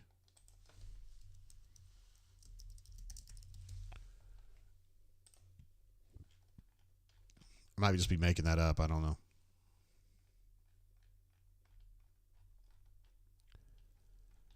Hell, I don't know. Yeah, anyway. I can't look it up right now. It's too many numbers on my screen. All right, so huge W for Auburn. I mean, Idge. Looks like Jake's going to bounce. Says, take care of yourself, JG. Oh, you're not necessarily bouncing. You're just saying take care of yourself. AU Athletics is not for the faint of heart. Haha. Yeah, you're right about that, bro. Not a mouse says, JG, who's a better matchup for us tomorrow? I would definitely say Texas A&M. There's Coach Ian Borders right there. I would say A&M. Florida's been playing some good ball. Florida defamed Auburn inside the O-Arena. I still call it the O-Arena. The O'Connell Center, excuse me, back in, what was that, February, right around Valentine's Day. So I would definitely say Texas A&M. And it's been such a weird and wily tournament where you've got overdogs getting knocked out by underdogs so much. I'm sure Florida's going to be on edge about this. Coach Stephen Pearl, Coach Chad Pruitt, there with Dylan and Denver and Maddox their outstanding GA right there. And their other GA, forgot his name. There's the chaplain. I forgot his name, but he's a great guy too. I'm really positive. Ravin says, huge step forward to win a game like that for this squad. What do you do? What did it do, JG? I got you. I completely agree with you on that. A huge win. Just the way that you had to fight this one out. You had to scrap this bad boy out. And Auburn, we talked about it at halftime. Auburn had to change some things about how it was approaching, specifically defense, in the second half, and they did it. They got it done. I'm efforting right now to get the second half box up and out. And I want to see, exactly what the path to this W was, because at halftime, of course, it was even, all square at 31. And we said Auburn's got to do something different on the defensive end. They were giving up, conceding way too many rebounds, and just getting pushed around too much on the defensive end. At halftime of this game, I think there was a major adjustment mentally that took place, probably an ass chewing. And this is going to be the second half box right here. Again, it was 31-31 at half, so both teams outdid themselves scoring-wise in the second half, but Auburn significantly so. Auburn 13 of 26 from the floor, 3 of 9 from 3, 13 of 16 at the line is pretty damn good, and the number that sticks out to me is 19 rebounds to 14. They get out-rebounded by 12 in the first half, including 12 offensive rebounds conceded in the first half. And then in the second half, 5 offensive rebounds conceded. So big difference there. And Auburn actually ended up being +4 rebounding in the second half. And the personal fouls went 14-11 on Mississippi State side. Of course, they had to foul several times there in the last minute to put Auburn on the line and try to extend the game. So that's a little misleading, but it seemed about even to me. They finished with 5 assists and 4 turnovers. Auburn finishes with 8 and 7, which, again, 7 turnovers and a half is a lot for Auburn. That's about normal for normal for a game. Yes, but rebounding and defense without fouling changed this game, and Auburn just continued doing what it had done previously on the attacking end. So to me, that's pretty much the story of the day right there. I probably need to go ahead and do some stats of note. Just so we have them. This is probably going to take me a sec here. It's kind of confusing to me. The star of the game for the Auburn Tigers was, Chad maybe? He had a big 3 there late. Denver finishes with 13 points on 5 of 10. They have 5 guys in double-digit scoring. Trey, Denver, Chad, Janai, and Jalen. Tough to really pick anyone out of there. And you look at the point guards. Aiden Holloway had 6 assists and 2 turnovers. You can live with that all day. Trey with 0 assists and 1 turnover, which is a little odd, but he did score 10. He was attacking more, particularly in the second half. So Chad, 14 points, leads the team. Oh, come on, bro.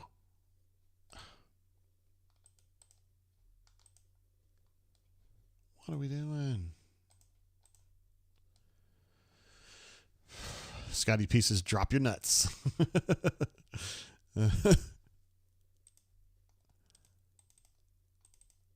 There we go. Now we're working on it. Okay. Baker Mazzara. He had, what did we say, 14 points? He had 14 points on 4 of 8 shooting. Denver had 13.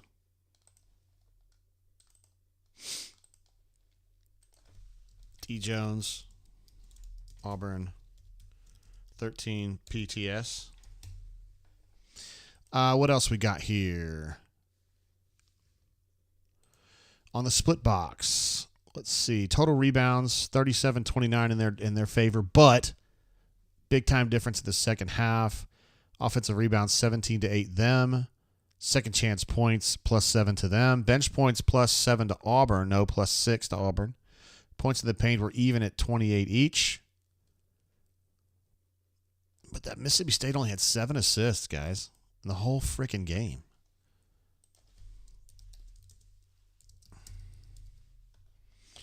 That's crazy.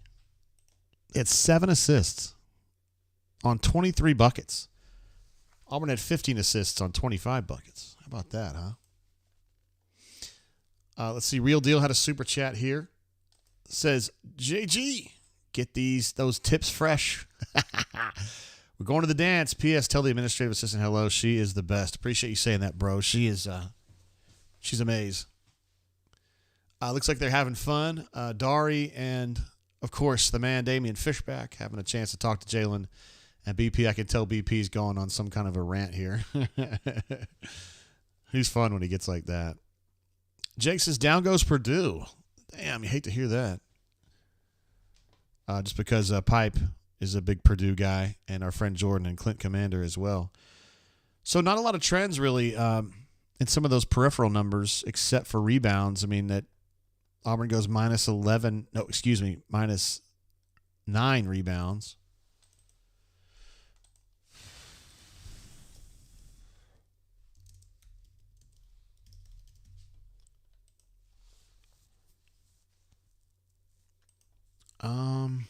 About any other nuggets here? 15 turnovers for Auburn is a lot. They had 14. Very rare you see Auburn have more turnovers than its opponent. Very, very rare. But a lot of those, again, were in the first half, or like the first half of the first half. They were very sloppy with the ball. Nothing else really sticking out to me here. Let's see, field goal percentage. They were 3 of 15 from 3-point range, which is not great. I'll put that on there.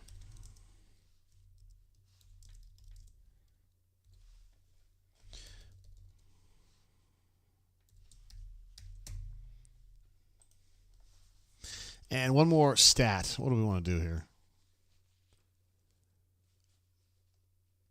We can just say points in the paint even. We'll just do that.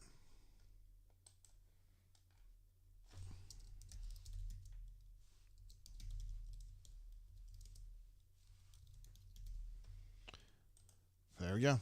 There's our stats of note. Okay, so CJ says the BP told them to drop their nuts at half. Tim Toolman, what's up, brother? He says fewer turnovers and better three-point shooting. That certainly played a role. I would nonetheless really push the idea that it was defense. I thought defense was defense without fouling, and they did a much better job rebounding. Poseidon says, I'm glad Auburn basketball is here to get me over. Auburn softball, are they having a tough day? They're going to have some tough days. They just don't have a lot of hitting. Let me go ahead and get our stat page or our schedule updated. I've got it almost ready, but I was not able to correctly predict the final score here. 73-66, of course, is how that went down. And the Auburn Tigers now progress to play either Florida or Texas A&M in the next round, in the final round. And this would be edge for Auburn to be able to take this bad boy home.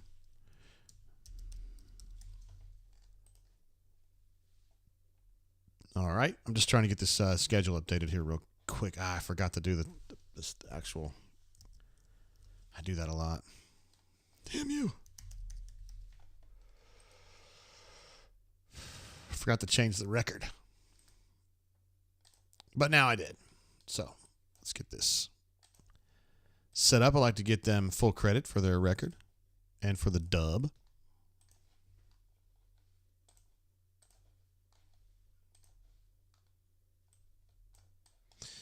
There it is.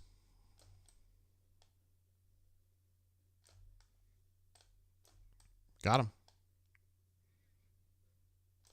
There we go. Tough game for Aiden. Ravin says, 0 points on 0-3 shooting, but 6 assists and 2 turnovers, is kind of doing it. But, yeah, this was a game that I thought Trey was the better option at that position. I think BP agreed. He played Trey more for sure. Holloway finished with 17 minutes played, and Trey played for 23. God, I thought there was more of a disparity than that, but that's what I get for thinking.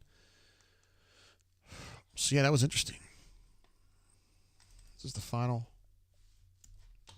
No. We do probably need to take a gander at the final box just for shits and gigs. I do think the second half box is more important, but based on the way that this game unfolded.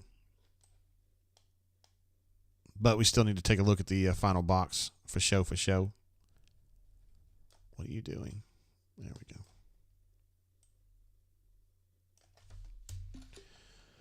All right, final box on the way. Let's go over to our box score page, and this is going to be the final box for the game.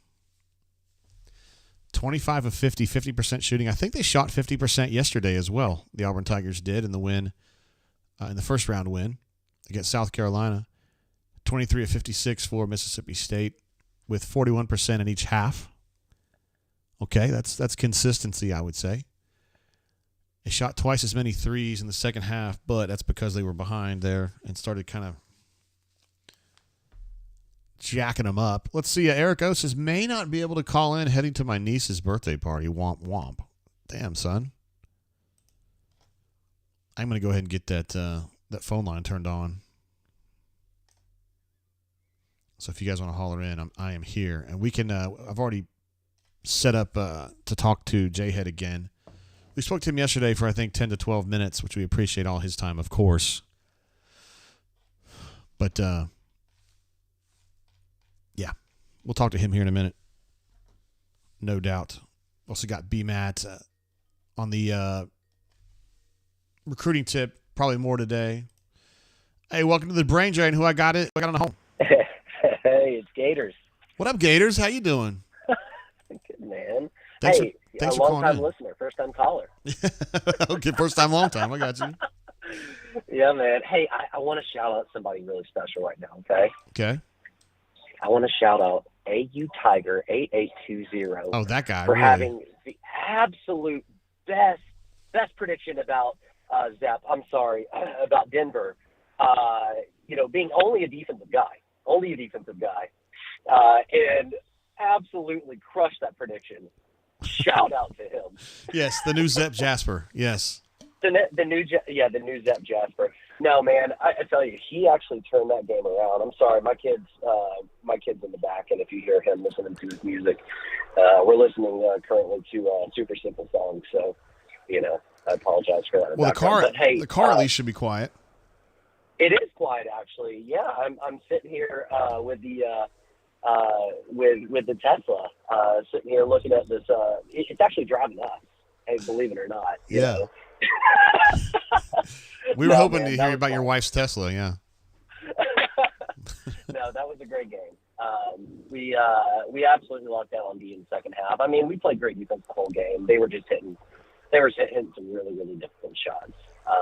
But I think Bruce really, really got into their ass at halftime, and Denver did come through. He was really the only thing that was going for us in the first half for a while, which I think kept us in it, believe it or not. Yeah. But yeah, man, that was a lot of fun. I'm excited. It does feel like 2019. Yeah, I mean, and they're peaking at the right time. You know what I'm saying? So that's good. Good. Yeah, man. Well, I just want to call in and say, hey, we're an Eagle. You're a man of your word. You said you would, and you did. It's appreciated, brother. All right, brother. See ya. See ya. I hope he's not going to be a stranger. We love having Gators on. Didn't have a chance to really grill him on the Tesla, unfortunately.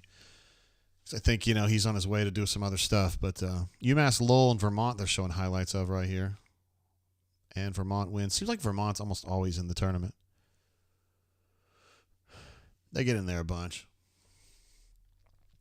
Ryan S. says, just bought tickets for tomorrow. Ryan lives up that way, so he's going to have an opportunity to see the Auburn Tigers play in his town there. That's good. That's exciting. Terrence asks, with the Tesla or in the Tesla? I believe it's his wife's Tesla, actually, that he can borrow if she lets him. Here we give Hornatius all that trouble. We should be giving Gator some trouble, too. Terrence, by the way, we did a live stream. I don't know if you know this, but I live streamed the second half today. And you correctly noted yesterday that I had live streamed full games in the tournament last year, the Houston game and the Iowa game. So, because I had said, I don't think I did that. I think it's been since the Gonzaga game. And you correctly noted that it was much more recent than that. So thank you for doing that. I picked this game up at halftime, and we just kind of streamed it right on through. And it was fun. It was a good time. Goose Flat says, JGT, I think this team could make some noise in the tournament. I agree with you completely. Maybe we improved our seed with making the finals, and if we win it, what's our ceiling for our seed and what's the floor? I said yesterday a 2. I don't think they can get a 2 at this point. There's a lot of people saying it's just 4 no matter what, but I personally think they've done enough to get a 3 now, and if they win tomorrow, I'd be shocked if they didn't get a 3. So that's how I feel about it. So for me, it's like, ceiling 3, floor 4 is what you're looking at. But I think they're going to be a 3. It just makes sense to me. They're so high in the net, and they're so high in Ken Palm. I just can't imagine them going that low. Someone made the point earlier that, a lot of times these national prognosticators, when it comes to bracketology, tend to get this shit right, and they're all saying Auburn's going to be a 4. But, Auburn's gotten really hot here lately. I mean, they've won 6 of 7. And if they end up beating Florida or Texas A&M tomorrow for the title, they finished second in the regular season, tied for second. If they win the tournament, man, I mean, they're essentially, you can make the argument they're the kings of the SEC. I mean, Tennessee would have a legitimate argument there, and I think they deserve a lot of credit too. But, if we're saying Tennessee's a 2 no matter what, well, Auburn ain't much off of Tennessee's record. So, I don't know. Let's see. Flat Picking says Lenardi's picking Auburn to win and still gets a 4. It's a little weird. Kenny E in the house. What's up, man? It says, yo, JDT, enjoy the game from Cozumel. Made a ruckus in the lunchroom. War Damn Eagle. Attaboy, Kenny. You're doing it right, man. You're doing it right. Canoeman. CJ was trying to say that he's part of the all-electrical team because he drives a Prius. And then Canoeman says, never thought of you as a pansy. Hey, Canoeman, it's okay to drive electric sometimes, Goose Flat said, how could you put a possible SEC champ at a 4? I think their attitude would be that the SEC champ was Tennessee with the regular season title. Terrence says, imagine if JGT was live streaming all of Auburn's tournament games during their Final Four run. It would have been fire. I should have done that because I didn't go to those games. Our boy Man Bun was covering those games back then. I ended up going to the Final Four, which is probably bad luck, but maybe we should just keep doing that, Terrence. I just kind of keep talking, and, what's the damage? It's all good. Going back to the box score real quick, Auburn again, 73-66 over Mississippi State, a game that was tied at halftime, 31 apiece. In the second half, Auburn did a lot of things very, very well. They really kind of changed the course of the game. Let me see if I can get that second half box. This is the second half box. So this is just what we have. There's that old boy reading the book again. What a stud. That's what my wife was doing earlier. I was going, why are you reading? Nobody reads a book. So this is just the second half box right here. And so Auburn in the second half turned a lot of things around. First of all, I thought the individual defense was outstanding. Definitely a big step up as far as the defensive buy-in. I thought rebounding turned around. I remember Auburn was down 12 rebounds in the first half. Auburn conceded 12 offensive rebounds and 10 defensive rebounds in the first half. In the second half, it's 5 offensive rebounds and 10 defensive rebounds. So much better situation on the defensive end, not giving Mississippi State so many second chance opportunities. Josh Hubbard did a number on them in the second half, mostly by driving, but he also hit 1 3 and hit his free throws. He was a problem, but everybody else pretty much had been pocketed. And it seemed like Hubbard got a lot of his buckets in either transition or secondary transition, where Auburn was just kind of a little bit slow recognizing threats, driving threats in transition, and a couple steps slow on that one. Kind of like they were phased by the backcourt turnovers, but that happens. They're going to have to be quicker on the uptake there in the future, I think. Let's see what we got today. Mobile alum, what's up, girl? Oh, Whale Driver, I'm sorry. We got to jump in and get this here. Whale Driver super chat to say, it seems like these players genuinely like each other. I would agree completely. The esprit de corps of this team when you're just at practice or you're watching, because for them, practice is like an hour and a half pre-practice, then it's practice, and then it's afterwards. So they're together a really long time, and you can just kind of tell that there's just a real friendliness and congeniality among this crew. And you think, KD is such a shit talker. He don't shit talk his teammates. And Chad Baker-Mazzara, if you're just talking to Chad on a random Tuesday, like, he's a really friendly guy to talk to. He definitely turns it up when he's on the floor, but he doesn't talk shit to his teammates either. So it's a very easygoing group, friendly with each other, have a lot of fun. They cut up. BP runs practice the same way every time, so they know when it's time to really kind of engage, start paying attention to out-of-bounds plays and defensive calls and offensive calls and stuff like that. So I agree completely, Whale Driver. They really, really are together as a team. How do I think the chemistry compares to other elite Auburn teams? Like 99, 19, and 22, I got to think back to 99. Those guys definitely that was a similar situation in 99 because Doc and Bryant were kind of like the leaders, and they were very friendly and kind of got everybody involved. So, yeah, this team reminds me probably most of 99. The 19 team was a little different. Because Jalen – I'm sorry, not Jalen. Jared. Jalen's here now.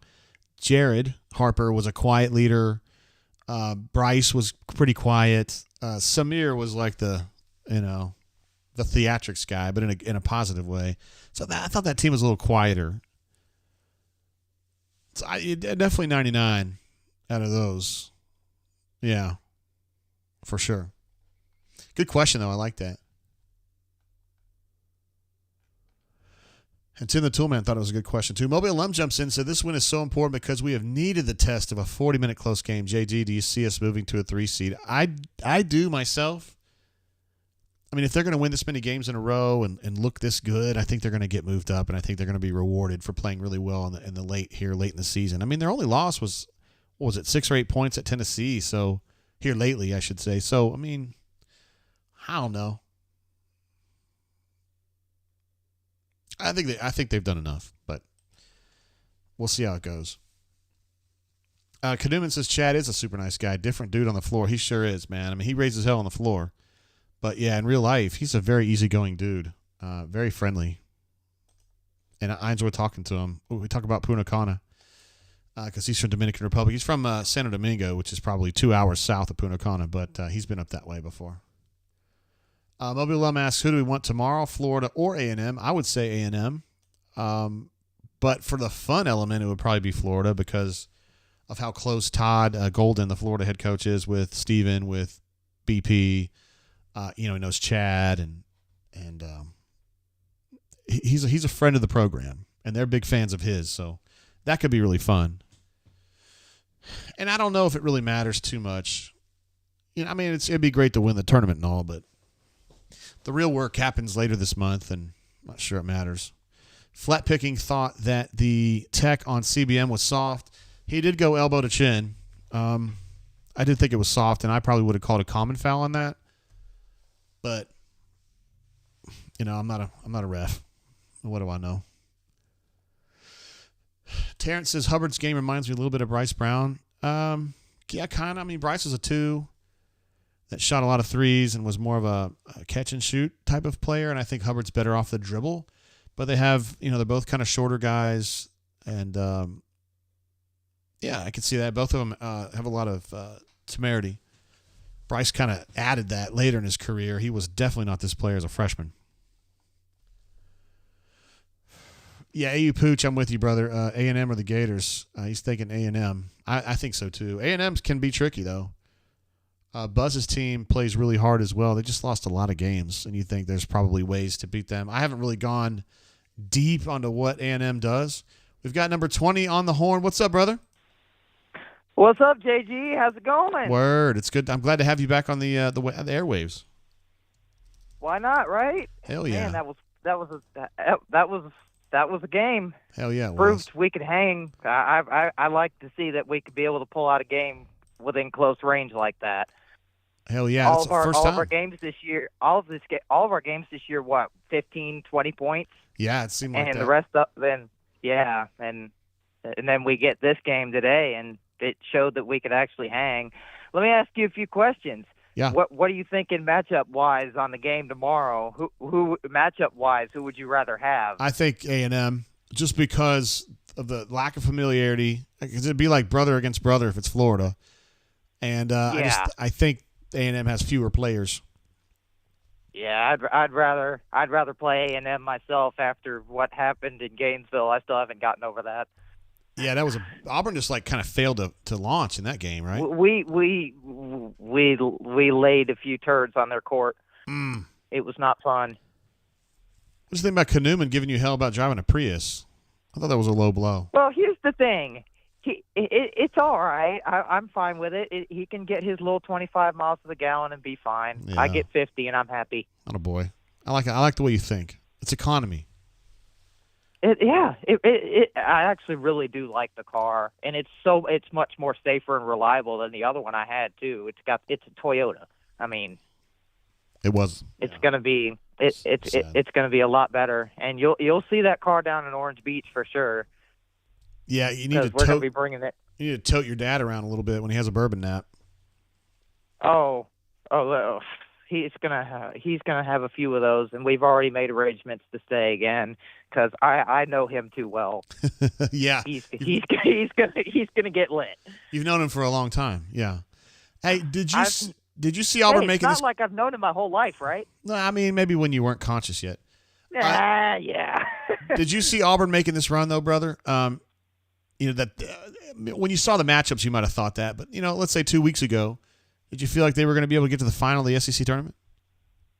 I honestly wasn't sure of what I thought then. I thought we might have been maybe a double bye or a single bye team, but I thought maybe we would have been quarter semifinal and then out. Yeah. But we're straight in the championship game now. And I'm grateful that Alabama, Kentucky, Tennessee, all of them are gone. That fast tracked it a little bit too. Yeah, get them out of here. It was a good thing to see Bama lose, but I did not like seeing Florida win either because I don't want to play them. I understand. Not a matchup I like. If you want to win a title, though. Yeah, you gotta win the tough games. That's right. Mm-hmm. You got to prepare yourself for the NCAA's, and that's all fine and good. Hey, let me run something by you. You did do the drains last year during the tournament full game. What are you going to do that again, or are you going to do the second half like you did today? That I think turned out real well. Yeah, I don't know. One of those two. We're going to definitely be doing more. I feel like a full game would be exhausting. Yeah, but the second half turned out well today. I think that's a successful experiment. Maybe do the second half of all those games. Yeah, the game was tied at half, so that meant the second half was the whole bag of Doritos. Second half was the whole deal, yeah. Yeah, so that worked out great. You got to have your cake in the first half, and then we ate it at the end of the game. I enjoyed that. Terrence says in the chat, over under on total number of kids in history that were conceived in a Prius. Is it even 100? I know that you were not conceived in a Prius. I know that. No, I was not. There was no Prius. No, sir. There was the Prius. The Prius first year of the Prius was 99. I was an 03 kid. I did not know that. That's a good piece of information. I was an 03 kid. First model year of the Prius was 99. I did not know that. Interesting. Okay. In that case, you could have been, I guess, in theory. There could have been a few, but most likely out west. I like that. Yeah. I see where we're going with this. Most likely out west. I see where we're going with this. I'm not going to go any further than that, though. I got it. Let's leave that one unsaid. Yeah, I hear you on having heart issues, though. I'm sorry. That sucks. Man, it's all good, dude. My mom had it. And you just got to work through it. Hey, take care of yourself. Take care of yourself because I know OBA is going to be a thing. Take care of yourself. Well, and prepare for that one, I didn't brother. get super drunk there, so I still feel like I got to run shit there. I beg your pardon? I mean, I was definitely drinking, but I didn't have any bourbon naps, bro. No, you didn't have any bourbon naps, but I had to hold you up twice getting in your own car. Don't tell me you were. Hold on, let's rephrase that. Okay, I wasn't driving. No, you were not driving. Administrative assistant was there to help, of course. But don't pee on the street and tell me it's raining. You were drunk. I mean, I was definitely drunk, but I wasn't like no bourbon naps. No, my yeah, we're gonna hide the mystery bourbon this year. Yeah, we are gonna hide it. I'd already have one in mind too. Oh, Lord. All right, 20. You've done a hell of a job. I look forward to hearing more from you as we progress into March. All right? Of course. I love seeing this team grow. Yeah, Take care, does. JG. All right, bro. See ya. There he goes, number 20. We appreciate him calling in and being on the line. Neil says the dude is only 21. Yeah, he is for sure. Mobile alum says, JG, you had more than a few. Oh, I definitely had more than a few. But now remember, as you do, I mean, because you went long-term last year as well, we were there a long time. So if I drank 12 drinks, I was there 8 hours at least. I mean, my liver was able to keep up with that for the most part. But, yeah, maybe I'll be a little more maybe I'll drink a few less. Just a few less this year. Just a few, you know. Instead of 8, maybe we'll have 7 1/4 or something like that.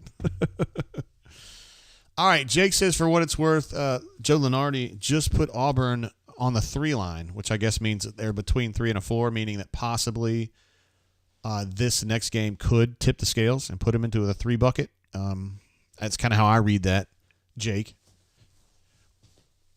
I don't know if that's what you were trying to say on that one. Chip says, hydrate for the marathon. I hydrate, bro. I got my liquid IV in this Owala that my daughter got me. The Owala. Love these. Lots of fun.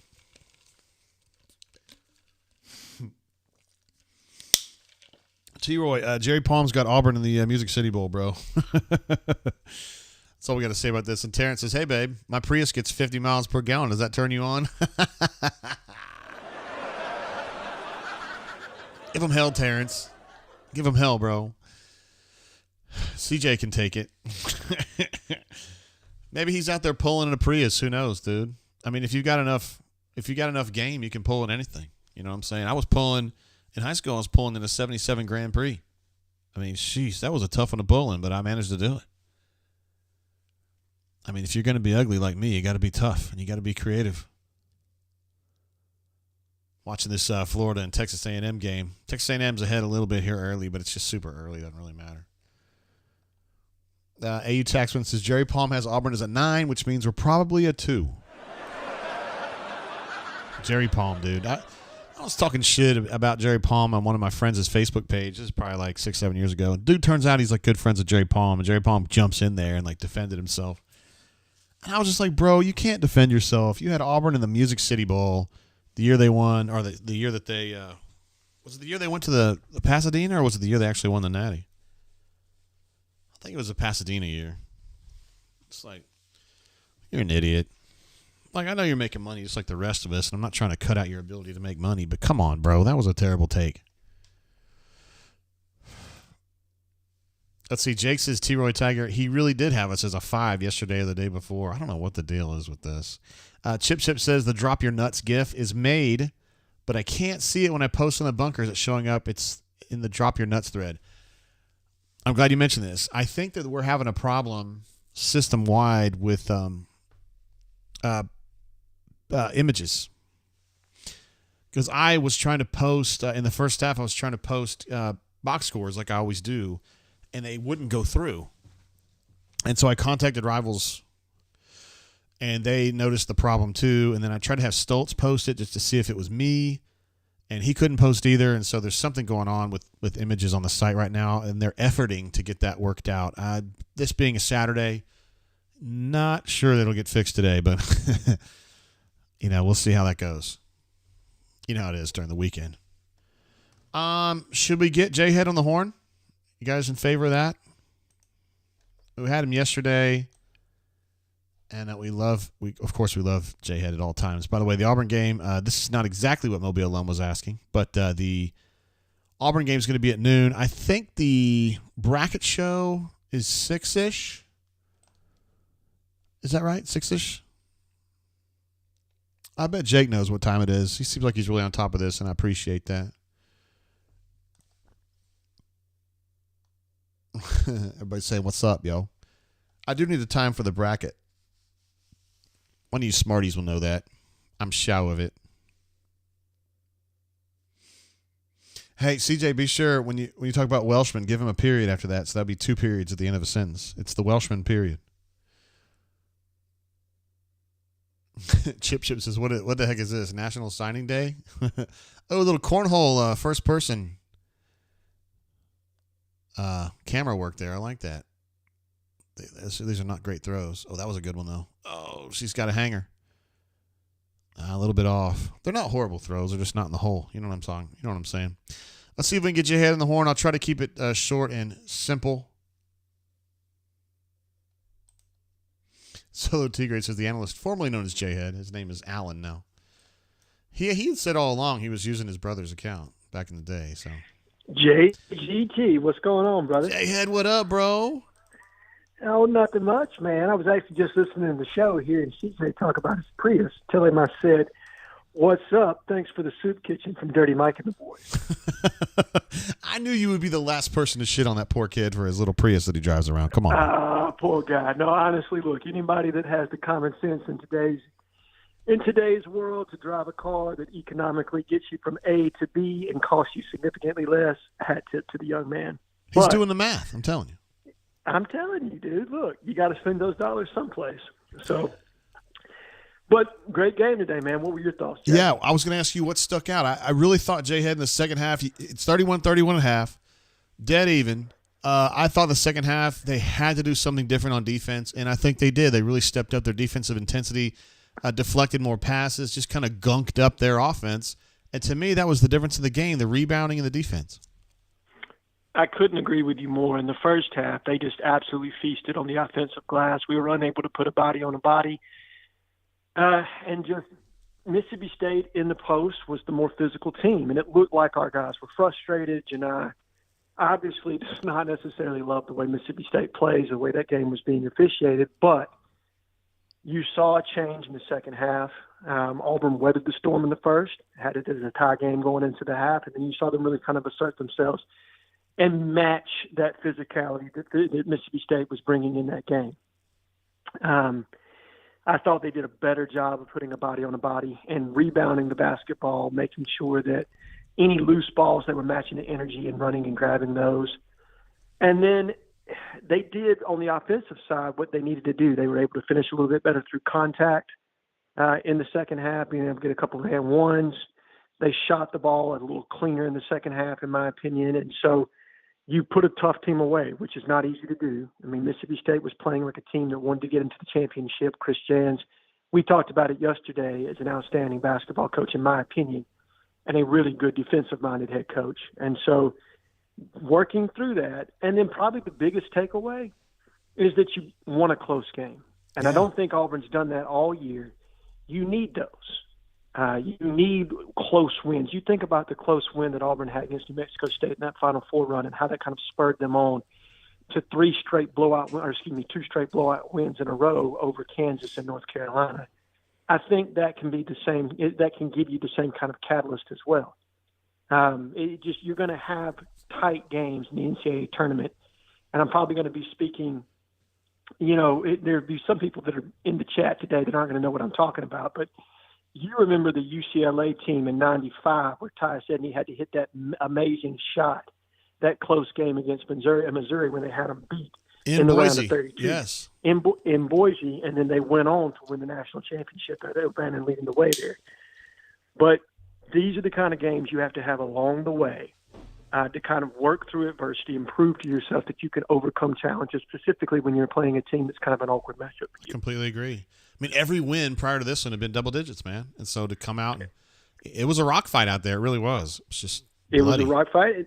And any time it's been close before that, Auburn's lost. They found a way in the closing minutes kind of not being able to finish somewhat, whether it was Appalachian State or Tennessee or Mississippi State when you played them in Starkville. There were just, there's a handful of games there that Auburn could have won that for whatever reason they just weren't able to, in the final minutes, be able to get it done. But today they were, and I think that's something positive to build off of. Denver had himself another solid game. I mean, these last few games, 7 points in South Carolina, 21 against Georgia, 10 against Missouri, 15 against Mississippi State, 11 against Tennessee. He had 14 today. So in 5 of his last 6 games, he's hit double digits. That ain't no Zep Jasper right there. That is no Zep Jasper. Denver Jones is a heck of a player. He's a great spacer for us. He's somebody he's a significantly better defensive player than he gets credit for. And he's learned to play within this system. I think everybody expected Denver, including myself, to come in and probably acquiesce to the talent level in the SEC quicker than he did. But both him and Chaney have made huge strides throughout the season, and they're really starting to play up to their capability right now. And it's not a more pivotal time in the season. You want to play your best basketball in March.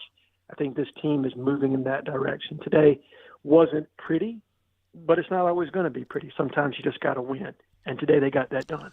Just got that win, absolutely. So would you rather see Auburn play in this next game, A&M or Florida? I'm going to be honest, Jay. I don't love the matchup with either. Both of them have some good length in the post, which tends to give Janai some issues. They're both going to be playing on 4 straight days, so I think Auburn's going to have the advantage from an energy standpoint. Probably A&M, but Wade Taylor's a problem. I mean, he can take over a game in a heartbeat, and we had a phenomenal game against him in the Nev.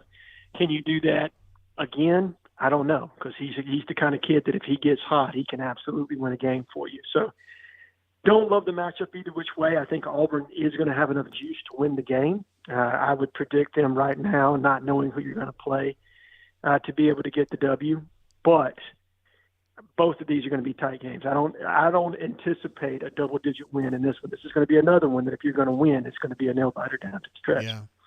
I was thinking about what you're saying. I mean, I think A&M just on a neutral court probably, but then maybe with Florida, since they got embarrassed so badly in Gainesville, maybe it's kind of a retribution kind of thing. I don't know. Does that even matter now? I think so. And look, I think Florida's good. Don't get me wrong. I think Ty Golden is an excellent coach. I also think they were coming off of a bye week. They were on a bye. Auburn had to play the Saturday before. They had fresh legs. They had just come off, I think, an embarrassing loss at A&M where they had given it away in like the last 2 minutes or something of that nature. They stewed on all that on all week. And then Auburn walked into just one of those perfect storms that sometimes you find yourself in. Yeah. So Auburn is a better team than what they showed in Gainesville that day. Now, their post does give me some concern because of the athletic bigs that they have down low, which is problematic sometimes for Janai. His best games aren't necessarily against bouncy fives and fours, and Florida's got a plethora of those. But I think he'll be mindful enough of that, and they'll be prepared this time. I think you're right in saying that 15-point win that Florida had, or 16-point win that they had, that's got Auburn's attention, and it's got BP's attention for sure, and that. You don't need extra motivation for BP this time of the year, but that game absolutely is going to provide some. Florida is the matchup in the championship game. Yeah, it's fun. I love having Auburn in championship games. That's good time right there.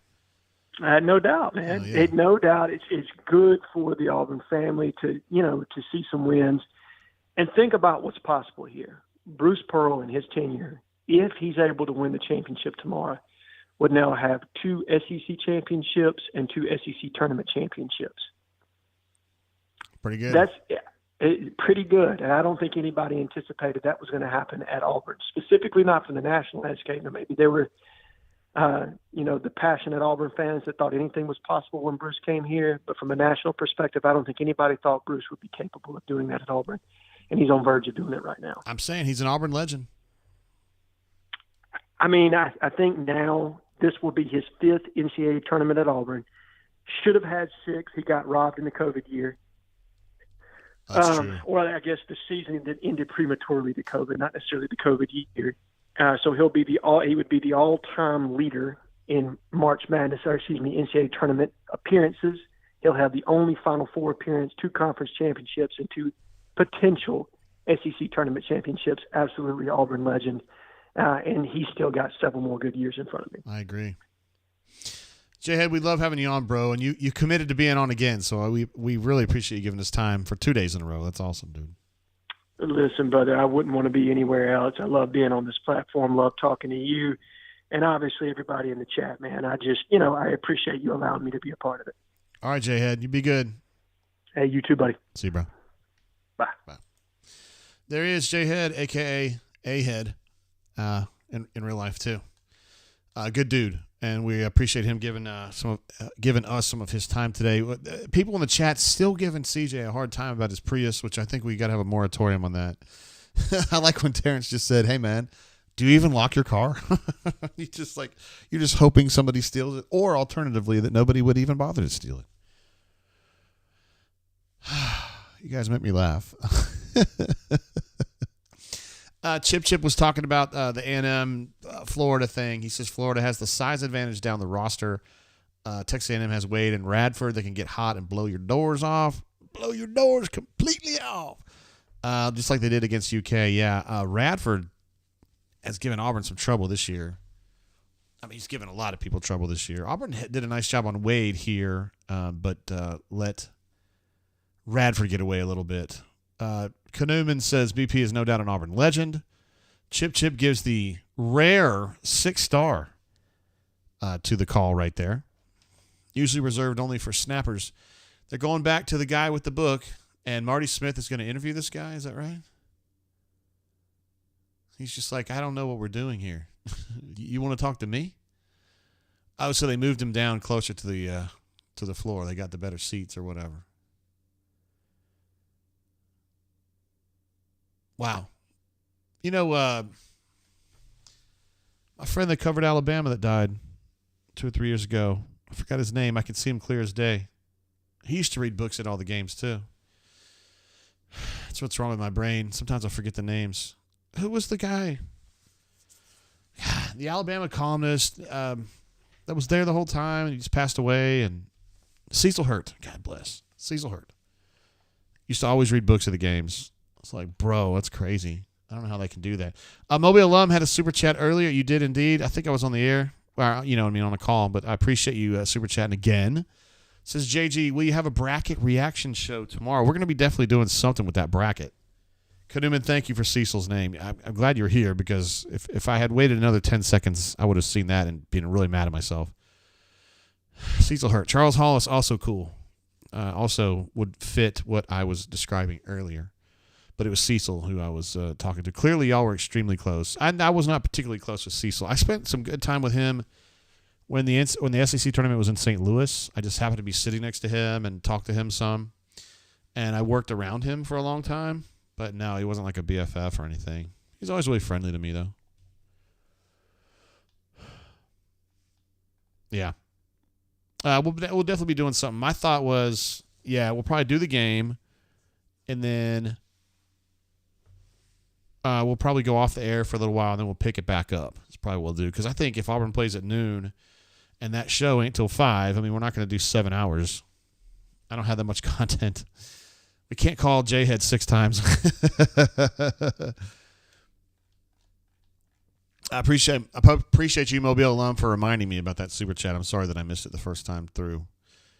Kanuman says that tourney in the Lou was fun. Had a great time at that one. It was a short one for Auburn. I think they lost in the first game, right? But it was also the fastest internet connection I'd ever seen in an arena. It was literally 2 gigs up and 2 gigs down. I mean, I was uploading videos in like 3 seconds. That would normally take me like 3 minutes at home. I was like, oh my God, this is so fast. That was also where we taped the very first G-Pits. We were in St. Louis. Sad memories.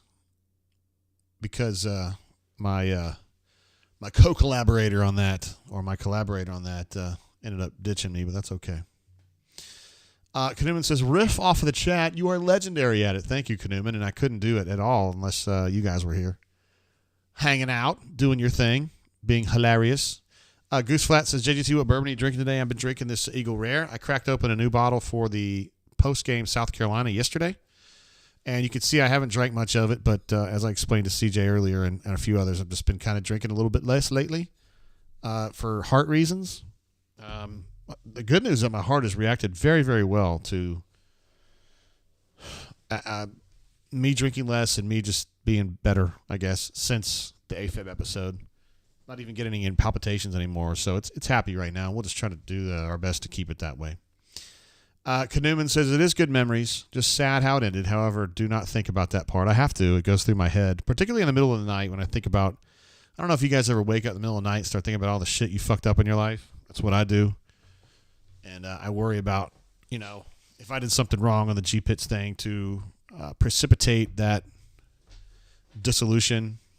I don't think I did, but it's just weird I can't get an answer on that. It seems like you'd be able to get an answer on that. But it didn't happen. Not going to happen, I don't think. Goose Flat said, where can you get that Eagle Rare? I bought this in Columbus, Georgia. this particular bottle. I think we paid like 40-ish for it, 45 maybe. Don't ever pay more than 50. It's supposed to be 35. If you have to pay 40 or 45, whatever, but don't pay more than 50, because once you pay 50, you're getting into a caliber. You should be able to you should be getting to a higher caliber of bourbon than Eagle Rare, which is good. It's just not awesome. If you're going to spend $50-$60, you should be getting an awesome bourbon, in my opinion. Just one man's opinion, though. I do drink a lot of bourbon. Matthew, thank you. Mr. Monson, thank you. I had it sitting right here. You know what we do in Auburn Wins. We wear the tungsten chain. This literally is worth like $5,000, $6,000. We can make several X-ray tubes out of this tungsten. By the way, chemical symbol W, if you guys are wondering. And, of course, the Auburn. So, yes, we are going to wear that. It's very heavy on me. It's literally like 200 pounds because it's tungsten. It's so dense. Thanks for reminding me of that, Mr. Monson. I appreciate you for that. Goose Flat, where can you get it? You're probably, depending on where you're at, you may have to pay secondary for it. Get on some Facebook groups, and people sell it pretty commonly in the $60 range. I still don't think you should pay that much, but if you're really desperate, it's okay. Usually when I'm out looking and I find some, I just kind of stack it up here at the house. I think we have 4, and I like to give them out as gifts to people that don't drink bourbon a lot, because I think we have 20 or 30 bottles that are better than this, and they're not necessarily a lot more expensive. I'm not trying to be like, yeah, we have some Fitz 23. That's all I got. I'm not trying to be like that. Jake says UAB up 11 on South Florida. UAB Blazers trying to wind and bully their way into an NCAA automatic bid, which we would love to see because it pisses off the Bammers, a lot of them, and it also, we love Andy Kennedy because he's a cool dude. Mr. Monson said, my kid loves the chain. Oh, I can barely pick it up. It's so heavy. It's just such exotic material. Auburn Dad for Life said you should get one of those victory chains for Bruce and the boys like they do in football. Oh, get a victory chain to them. Yeah, that'd be pretty cool. Administrative assistant somehow. We saw this exact chain, obviously under military guard in Las Vegas, and I was gonna buy it and I didn't buy it, and then we never saw one again. And then Courtney just decided to get on Etsy or whatever and find one for Christmas, and I got this for Christmas. So I was pretty stoked to have it again. Very coveted. I usually have this hidden away in like a vault under the house because it's so valuable. Stoltze said that Horace from 3 says, can't hide money, JG. No, you can't. I'm trying to think of a good soundbite we could play for that one. I'll just give you let's see. I'll just give you a... There we go. Give you a what? Yeah. Let's see. Whale Driver asks if I've ever had the Penelope. I've been drinking that recently. Hell yeah, I've had Penelope. It's delicious. Particularly the red, which I think is barrel proof. We did not love the regular, the 4-grain Penelope, which I think has a gold sticker. And then last weekend, we went to a place here in town to eat called Ravello. It's an Italian place, and they had some cask strength Penelope, which is a black sticker with gold embossing or whatever. That was delicious too. A little expensive, but I was able to negotiate that price down a little bit on that one, but I was glad to have had it. So for me, Architect is a thumbs down. The 4-grain, the regular, is a thumbs down. The red is a thumbs up, and the black label with the gold is thumbs up too. So it's kind of hit or miss. But I was pleasantly surprised with their barrel proof, the red, and I think that's pretty widely available in the state of Alabama. I don't know where you're at, but I know when we were in Florida last month, they had a bunch of them, a bunch of various Penelopes there. This is Penelope is essentially the in-house brand for MGP these days. MGP bought them last fall. MGP, of course, is, I believe, the biggest distiller of bourbon in the entire country.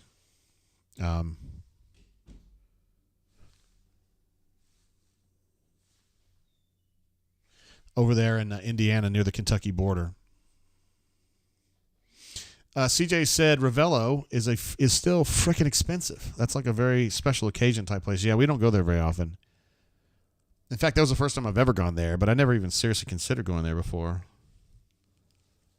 And I ended up having their, I don't know, like wide, thin noodles.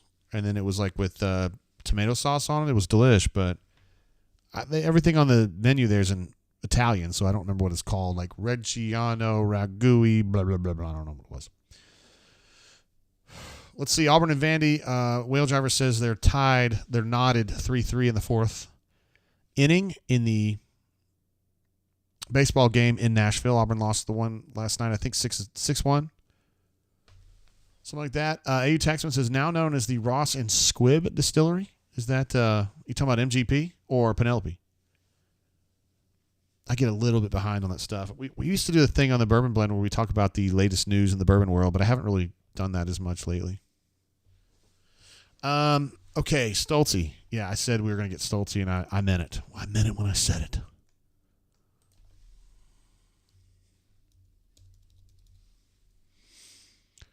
Brian Stoltz. Here we go. Let's get Stoltze on the horn. Bum, bum, bum, bow, bow, bow. Yes, sir. What up, Stoltze? What's up, buddy? Word. I wonder where you are. I'm in Nashville, working on my post-game articles and columns, and I was just teasing. Oh, okay. Are you in What's the up? actual arena right now? No, I'm in the media room. Ah, good. Have you seen anybody famous? Please say Chuck Culpepper. No, he's not here.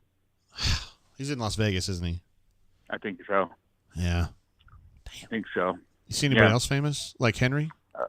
Yeah, I've seen him. Trying to keep him in line. Good luck. Yeah. What post game reaction today? What did the team think about that big W today? I think it was huge for them going into the tournament because they hadn't been challenged in their wins. I mean, they had no wins where it came down to the final minute, and they came through. I mean, Dylan Carwell came through with one of his best stretches probably in Auburn history with the dunk and then the deflection on the Josh Hubbard three-pointer, and then a dunk again on a great pass from Jalen. So I think they're excited. I think they have all the confidence in the world, and we'll see what went on. I think Texas A&M's taking a big lead in the second game, but we'll see what they can do tomorrow. It's going to be an exciting moment. I think Auburn will definitely have home court advantage, but I think it was a great, tough, gritty win that is great for this team for this tournament. Yeah, I don't know if you know this, but on ESPN they said that BP in his halftime speech or pregame speech told them it was time for them to get their nuts or to let their nuts drop. Ooh, Did you know about that? I did not. Interesting. I need mine to drop as well. Hey. Hey, Well, you're like a 40-something-year-old man. You're good. I am 42. I'll be 43 in a couple weeks. In the chat, Horace from 3, one of our esteemed bunker members, says he's going to be at Craven Cottage in a few weeks, Stoltze. He'll have a pint for you. What? Oh, I did see that. He tagged me. I can't wait. He better send me pictures and bring me a Fulham jersey. You see they won today? That's what Neil Jones was just saying that. Yeah, the Cottagers won today. Who'd they beat? Beat Spurs 3-0. Oh, wow. That's a big one. Yeah. Take that, North London. Atta boy. Stick that white flag up your arse. Yeah. Yeah. Oh, you hate it. Come on, you Spurs. Not when you lose 3-0. Nope. Spurs suck. But yeah, I thought Jalen came through with some big buckets after only scoring 3 yesterday. Janai was good.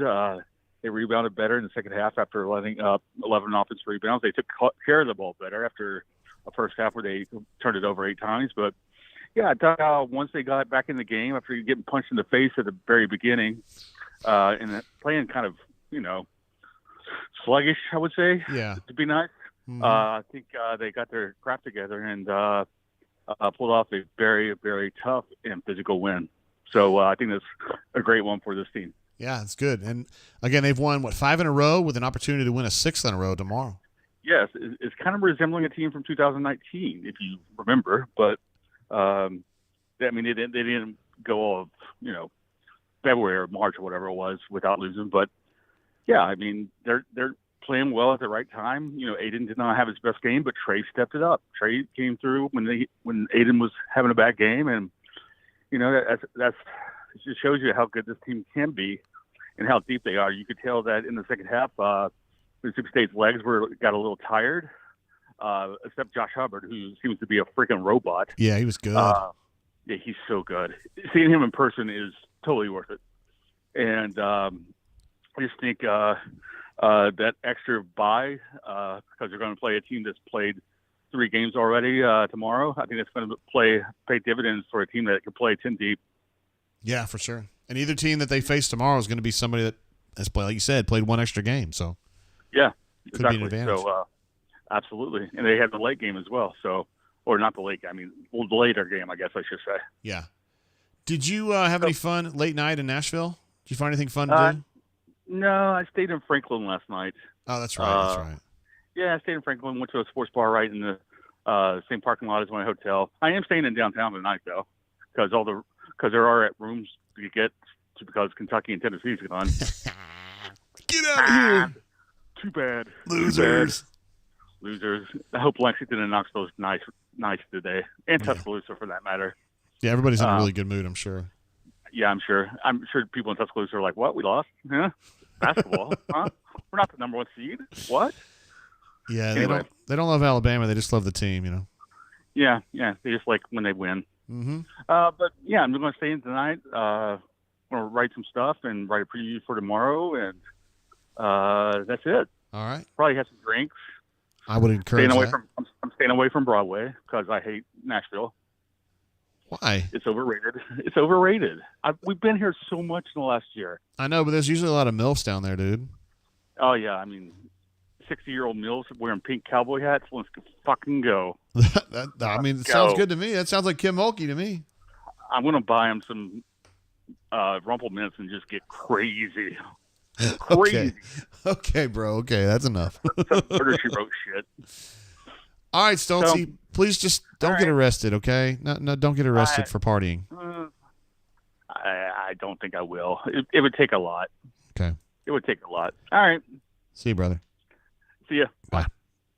There he is, Stoltzy, calling in from the greater Nashville area. Stayed in Franklin last night, which is a nice suburb, south suburb of Nashville, but says he's going to move into the downtown area proper this eve. But will stay away from Broadway because he doesn't like Broadway. I thought everybody liked Broadway. Hayden jumps in with a super chat. Hayden, we love him. He was here yesterday for us, super chatted for us yesterday, and we appreciate that. He says, survive in advance.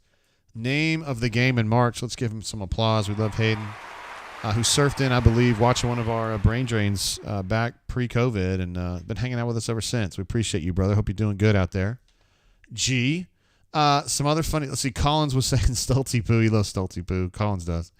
Some people do, man. He's fun. Whale Driver, what is cottaging, bro? Is that something we can talk about on the air? Probably not. And also, I made a mistake earlier when I said that BP had mentioned about the nuts dropping. He may have done that, but Janai actually mentioned that in the post-game interview to Marty Smith. So that is where the nuts drop thing came from. Probably from the coach's mouth to the player's ears, so to speak, and that's when they had a chance to hear it and go with it again. AU Texans says Stoltz with another terrible take, especially for a single dude. Yeah, I mean, normally I would say that Broadway is a great place for girls that would fit into my demographic, but ever since I went to the Amy Schumer concert in Atlanta and I saw like the highest concentration of my kinds of women I've ever seen in my life, and probably will never see that again, I will never stray from that. If Amy Schumer's playing a show anywhere within 100 miles, 150 miles of me, I'm going, wow. All I can say is wow on that. I don't even like Amy Schumer that much, but I like the people that go to her shows. That's for damn sure. Let's see. Whale Driver says, no, I just think the team called the Cottagers is a little weird. I mean, we just call them Fulham, but, you know, their stadium, they have a little cottage in that bitch, and it's right on it's on the River Thames, and it's a really cool ground, actually. And I think that if I lived in London, well, I guess it would depend on what part of London I lived in, but I would probably like Fulham. It seems like a good club. Good folks. Glennis is in the house. Says late to the party. What's the post game, Bev? We're drinking some Eagle Rare. Same as I was drinking yesterday. I don't know if you were here yesterday, Glennis. I don't think you were. Opened this for the post game yesterday, and I said I would just drink it for the tournament. So haven't been drinking as much, but maybe I just need to get on that. Let's see. Giroux says Dylan MVP for this game. His 4 points and the block coming out of the timeout to stop State's run was huge. Boy, let's think about that. He had a little 1 minute there where he was amazing. So he got, he had a dunk off a really nice pass from Janai. Then he had the block on the 3-point shot.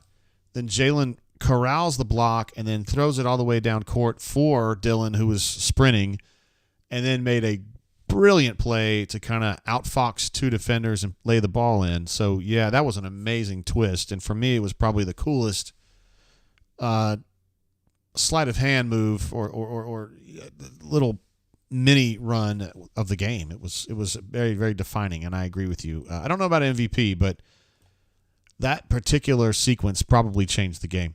Colin says, I rarely get to drain. Here's to Bruce and the boys. Like another renowned Jew, Bruce has assembled 2 of everything. Hey now. Well done, sir. Colin's, of course, one of our favorites, both on the board and off the board. A big-time Auburn fan, and also a guy who knows a lot about some of the other programs in the Southeast as well. But it's always true to the Auburn cause. And we appreciate him. Appreciate you, Collins. What a stud.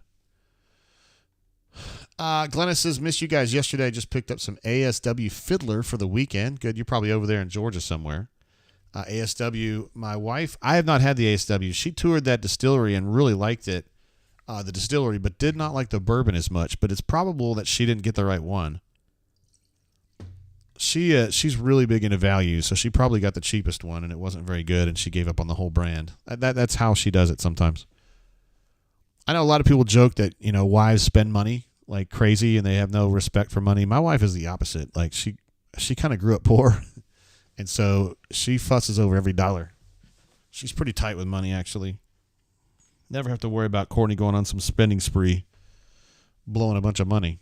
That's for damn sure. So Mobile Alum reminds us that the Texas A&M Florida games are kind of almost out of control. It's 40-24 right now, A&M, with 4:36 to go in the first half. And, if you had told me this was going to be the score 2 weeks ago, I would have been shocked. But in light of the way this tournament has unfolded, it just seems like underdogs win every game except for when Auburn's playing. Neil Jones is cottaging NSFW. So I'm going to probably just write that one down, and we'll worry about that one later. I'll look that up on Urban Dictionary or whatever. Let's see. AU Taxman, who definitely knows his bourbon, says, like the ASW bourbon special releases, the Fiddler is mid to me. Let's see. War Eagle 0008 says AA also has a JOB. She certainly does. She works more hours than I do. I'd say on an average week, she's working 60. Running a child care center. And to make that paper girl, but not paper hands. We have diamond hands. Come on. We got any Wall Street Bets guys out there? I literally laughed so hard I cried the other day on Wall Street Bets when it came to light that a lot of people had been taking their gains, their tendies, and sponsoring or adopting gorillas as part of the Jane Goodall Project. And the lady who runs the Jane Goodall Project now had made a video specific to Wall Street Bets thanking everybody for sponsoring their gorillas or their apes. I mean, I lost it, man.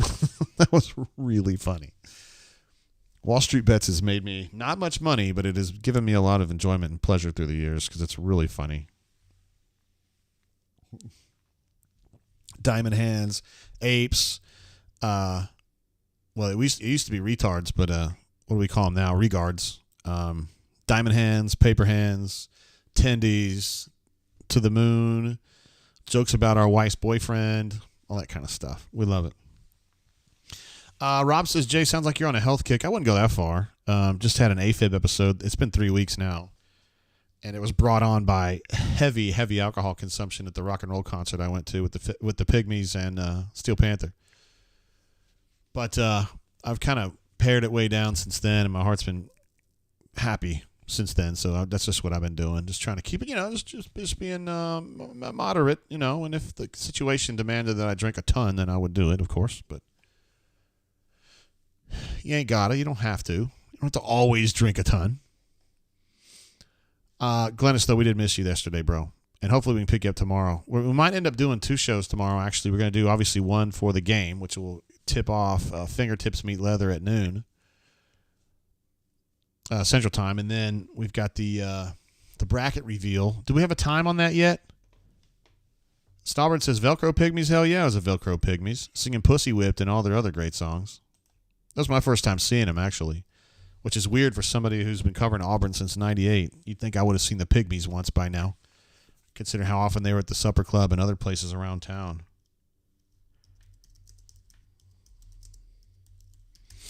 But that was my first time. All right, so the men's bracket drops tomorrow at 5 o'clock Central on CBS. And the women's is at 7 o'clock Central on ESPN. We do believe Auburn's going to get into the women's as well. As far as the men's go, we're thinking 4 seed, 3 seed. I'm thinking 3 seed, but some of the experts, it sounds like Lenardi maybe is leaving Auburn at a 4, but he's actually picking them to win the tournament. And then I don't see how in the world is. Look, guys, I think Auburn's playing great basketball too, and I really like this team. But I mean, I don't like the way Auburn would match up with UConn, Houston, Purdue. I don't. How in the world were they going to slow Purdue down? I don't know. There's teams out there that I would be very concerned about. If I was picking Auburn to win the whole natty, I mean, sheesh. Now I watched Arizona play against USC a few days ago and was not very intrigued by that one at all. But to me, Houston and UConn are just kind of in a different group. And, of course, I'd love to see Auburn drop a big deuce on Duke. That would be amazing. I'd also like to see Auburn take on Creighton and have to make Trey Alexander have to repudiate himself for what he did. We need to sit in the corner and think about what you did, Trey. Or a rematch with Baylor. That'd be fun. Play BYU, coached by Mark Pope, former Auburn Tiger. I'm sorry, former Kentucky Wildcat when I was at UK. San Diego State, watched them win last night. School I always dreamed about going to, but just really wasn't practical for me at the time. After that, it falls way off. These are teams that Auburn should beat pretty much every time. Kansas, a bunch of losers. Can't believe Floyd Badunga could have played at Auburn. He went to Kansas instead. What a goob. What a nerd. Colin says he watched the Velcro Pygmies at the Supper Club many times, as any good Auburn man would have done. Glad to hear that. TPB 314 says Houston's guards are ridiculous. Yeah, LJ Cryer is a stud, obviously. Played a great game, and Shade has been really good this year, too. If there is a minus there, Jamal Sheed is a 33% three-point shooter, which is not great, and 46% from 2, which is not great. But he's still just a problem, 100% a problem. And Ken Palm has him as the number 3 player in the country, behind Janai, I should add. It's kind of weird. Those are 2 completely different players, but statistically they have very strong footprints.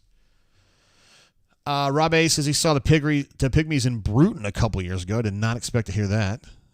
That's pretty cool, though. That's cool that they would play, a smaller venue like that. I think of them as pretty big guys, pretty big, at least in this part of the country, anyway. War Eagle 0008 says Purdue plays with 5 men and the entire officiating crew. We also give them one of these. Sometimes it may be good, sometimes it may be shit. Michael A says Houston is the most athletic team I've seen this year. Yeah, they're pretty good. I've only seen them play a couple times. Saw them play TCU and lose. So maybe I'm good luck on that end. They're pretty good, though. That old boy that, Damian Dunn ended up going there. That's the kid from Temple that BP went and talked to him personally, met with him personally. He was from North Carolina.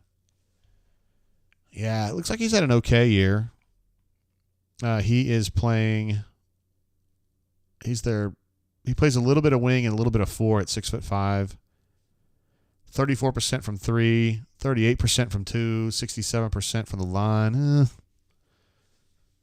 But he's kind of, I don't know, he's not starting for that team, obviously. But, yeah, I mean, Auburn's really good.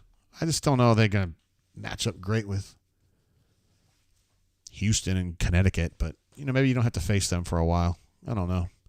They'll end up having to fuck with some of these other teams, though, just by the way the seeding's going to work. So even if Auburn gets a 3, they're going to end up having to play games with, like, North Carolina, Arizona, Duke, Iowa State, Illinois, Creighton, maybe Marquette. If they get Kolek back, they're pretty dangerous. I don't worry about Gonzaga. Anybody under Gonzaga, I don't give a shit about. Auburn should be able to beat Gonzaga, BYU, Wisconsin, San Diego State. Unless you let Jaden Ledee beat you, they're not too bad. Kentucky, Michigan State, St. Mary's, and you're starting to work your way down now. So, but they will have to hunt with some of these. Whether it's Arizona, North Carolina, Duke, Iowa State, or Illinois, one of those few they're going to have to mess with, and we'll just have to see. I mean, look, man, if you're going to get to a Final Four, you got to ball up. If you're going to be the big man in the neighborhood, you got to beat that ass. You got to take on all comers, just like they did in 19. That's just the way I look at it. D. Lucky, one of our absolute legends, a pillar of the community, says hell of a win, driving back to the GOAT, Madison, and listening to the Dre. Glad to have you, brother. We love D. Lucky. And he is part of the Madison Mafia. He's a Madison mafioso, along with Easterwood, Josh the Cat, and AU256. Canuman says, any ideas where we will be placed for the first 2 rounds? The chatter among the bracket heads has been that Auburn would probably get sent west, but that was before this little run in the SEC tournament. So you're thinking maybe if they win tomorrow and they can claim that SEC championship, maybe they get told to, or they get an opportunity to play a little closer to home. I don't know. We'll see. Giroux does correctly note that Florida has definitely bowed up here and gotten this game a lot closer. It's 44-36 right now with 2 minutes to go in the half. And either Radford or Wade just hit a little jumper there with 2 men in his face. That was Wade Taylor. And then Florida goes right down and hits a 3 to answer. A retort, some would say. And it's only a 7-point game. New Mexico Lobos against the San Diego State Aztecs for the Mountain West title this afternoon. I will be watching that one, cheering for the Aztecs, which has always been one of my favorite schools. And we visited San Diego State just last summer when we were in San Diego. I had a chance to go up there. It's kind of like on a hill. And it's a cool place, man. I really like it. Giroux said Memphis would be the dream for sure. That sure would bring out a lot of Auburn people, wouldn't it? And that's a cool arena. They should play it in the Pyramid, but they won't. They'll play it in the FedEx Forum, which is a cool place to play too. Jake says Memphis or Charlotte would be closest to home. That would be terrific, wouldn't it? That would definitely be terrific. T-Roy says, going to the top of the 6, Auburn 3, annoying Whistlers 8. Golly, that got out of hand in a hurry. TPB says he lives 15 minutes from the FedEx Forum. I'm assuming you live, Southeast Memphis? I forget my fraternity's national headquarters is there, right next to Courtney's national headquarters, Kyo, in Southeast Memphis. Germantown. Yes, Germantown. I knew that. I haven't been there in a minute. I've had some good times in Memphis, though, in the downtown. That was good times. Had a lot of fun there, actually. East Memphis. Yeah, I think that's probably the best place to go, right? Michael A. says, I would love to be in the gas lamp district. I assume you're talking about San Diego, California, but I guess there could be one somewhere else. I don't know. But yes, the gas lamp in San Diego, California is a fun place to hang out. Hang out. Of course, the last time we went to Gaslamp, there's so many great places to eat there. My wife said, hey, let's go to fucking Buca de Beppo. I was like, What? we can eat at all these legitimate Mexican places and you want to go to Buca de Beppo? What? Okay, whatever. You just do whatever. I mean, you just gotta make it work. Kanuman says, would be difficult to play in the Pyramid with the Bass Pro Shops being in it now. Well, it didn't stop that guy who jumped in naked and had no pee-pee. He was able to get it done, so I don't see why basketball teams couldn't do it. AJ Preller, should I know who that is? I don't know that dude. He's a business executive. Is he an? Oh, he's the GM of the San Diego Padres. That shows you how much I've been keeping up with this stuff. It says Dylan Cease trade cements AJ Preller as greatest troll GM in MLB history. Why was that a troll? I don't understand. I don't necessarily. Baseball. I like that. Baseball statistics are awesome. Watching baseball games is dreadful. I don't see how you guys do it. I know my friend Johnny listens to a lot of Braves games and Auburn's games, and I think he just listens to it in the background like he's kind of working. I respect that, but like people who sit and actually watch the games, I'm just like, guys, what are you doing? I don't know how you could do it. Colin says Germantown commissary greater than Rendezvous as far as Memphis goes. We will take that under consideration. I wonder if TPB feels the same way. He may do. And also, Gaslamp reference earlier was Michael A. and D talking about San Diego, maybe around sundown. Yes, sir. I grew up in what they call North County, San Diego, so I wasn't down on the Gaslamp. I was up a little bit north of where Jack Murphy Stadium is now, the Snapdragon Stadium. So I was definitely in suburbia. But San Diego State was just a couple miles from me. It took longer to get there because he had to go down a mountain and then up again. But if you were on a helicopter, it would only take, a couple minutes. Let's see. Remnant says Texas A&M has, to this point, given up an 18-point lead. They're still up 6. Blake is in the house. We love Blake. He's so positive. He says, love you, Auburn family. War damn Eagle. Let's go get this first of 2 championships tomorrow. Love the positivity. What a grind. And great win for this program. Completely agree, Blake. That was a tough one, man. They were having to play – Auburn was having to play a brand of basketball to win that game that did not come comfortably to them. It was not what I would call in their wheelhouse, but they just doubled down in that second half, bowed up defensively, really paid attention to rebounding and rebounding position, and I think those adjustments gave Auburn an opportunity to kind of crank that game around and turn it around. And, I agree. This is a really, really nice win for Auburn. Probably one of their very best of the conference season. I kind of scanning through here and just trying to see if there's any that really stuck out to me as being more notable than this one.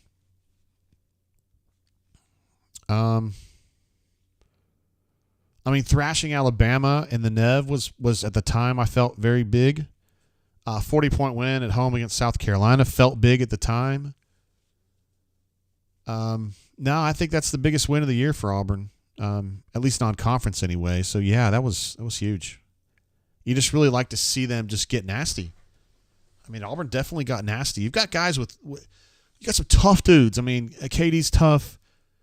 Chad's tough. Janai is mentally tough. Jalen's mentally tough. And not to say they're not physically tough, but, Jalen's not going to start fights. Janai's not going to start fights. But I think if a fight is going, they're going to get involved. You just like to see that toughness. And going to the rim was a man's area today. It was rough and tumble. Remnant says, I know a lot about heart health. Hit me up, Jay. All right, bro. What's your handle on the bunk? That'd probably be the easiest way for me to hit you up, bro. I'm going to end up having to have an ablation at some point. At some point, I'm going to go into AFib, and I'm not going to come out. And they just get to do an ablation, and I'll be there's a 90% chance that I'm just totally Gucci after that. My mom had an ablation, and she's been Gucci after that. So, it's just going to happen. But I'm trying to put it off as long as possible, Just see what's going on. T. Roy says, I have to watch Little League games for 2 kids. Good God, do you have 2 kids? I didn't know that. Your wife looks really young, dude. AU baseball is easy if I've already cracked one. Attaboy. That's what I'm talking about. That's a working man's answer right there. I like that. And I mean that fully respectfully. That's just somebody who can multitask and keep the eyes on the prize. I like that. And a melee with the right point here. He says, just let this game go to 4 overtimes. That's right. They're already playing. It's already going to be a quicker turnaround for them, right? Because this game, if it ends at 5:15 or whatever, they got to play at noon tomorrow. So they really don't have much time to get themselves back together. But if it goes 3 or 4 overtimes, hey, guys, sorry. Michael A says, who would be the enforcer on this year's team? Wow, good question. Probably Chad. I mean, Chad's probably the one that's going to lead the fight. He'll be the first one. James Taylor says he's 1 year in from his ablation, and it was the greatest thing for me. See what I mean? There's a lot of great success stories from ablations, and these days there's very few sad stories about ablations. They've gotten the technology. I think the first ablation was performed in the early 90s, and they've been making progress every single year as far as how to make it even less of a big deal to your body. They can kind of work it through the arteries. And it's pretty low impact. Most of the people will go home pretty quickly after the procedure. So I know I don't have anything to worry about. I'm just trying to stave it off. And I feel like my AFib is not particularly bad. I've been in AFib 4 times in my life, and they've converted themselves all 4 times. And the longest I've ever been in AFib is 48 hours, which is kind of a long time, I guess. But there's people who have been in it for days, for weeks. And that's a situation where you got to watch out for a stroke and get an ablation. But I'm glad to hear it went well for you, JT. And I appreciate that positive. I mean, just knowing that there's success stories out there makes me dread it less. Yeah. Ravin says, have we spoke about the big plays Semo has made the past 2 games? Yeah, he had a big one. He almost always comes up once a game, maybe twice, with a huge offensive rebound that you do not expect him to get, where he goes up against 3 people, snatches it, and goes back up and scores. It's not a sexy play. It's not a highlight play, but it's a play that changes the game a little bit. And he had one of those today. I believe it was early in the second half when he had a big offensive rebound and a stick back. And it's just one of those moments that just pisses the other team off. Like, fuck, how do you let that happen? Wow, looks like the MEAC championship was a good one. Howard and Delaware State going at it. Tie game with 4 minutes to go. They're still showing the highlights here. Man, Delaware State getting a chance. I think the most famous athlete ever to play at Delaware State would have been John Taylor, the outstanding number 2 receiver with the 49ers back in the 80s. I met him in the 90s. What a good guy. Proud Delaware State alum. See, T-Tiger says he's in Millbrook today. Welcome to the area, sir. And at a travel ball tournament. Thank goodness for the Dish Anywhere app tuning into the drain, while waiting for our next game. We love T-Tiger. What a legend. Dish Anywhere app. I love it. I do not have that. I don't have Dish. I still use cable.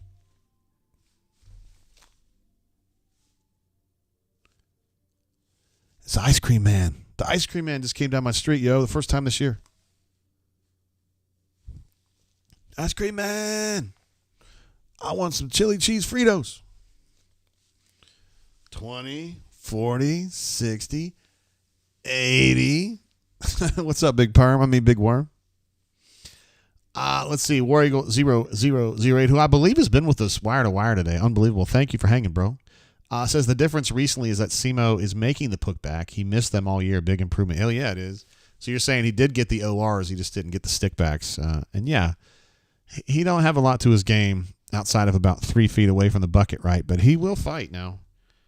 And I said during the game, Semo's got a lot of limitations, but the effort and buy-in is definitely not the problem. I think he's just not a particularly skilled basketball player, and I don't think he's a confident basketball player, but he is a very nice person. He's a good leader. He's a good clubhouse presence, and the players, you can tell when you're at practice, really like him. Like, they don't care. They're not like, oh, he sucks or whatever. That's not how they think. They think, is this guy, does he care about us, and does he fight his ass off in practice? And he both answers yes, and that's that. Remnant says, do you supplement with magnesium, Jay? I do. I don't supplement with it, but I drink, I accentuate potassium and magnesium through drinks and bananas.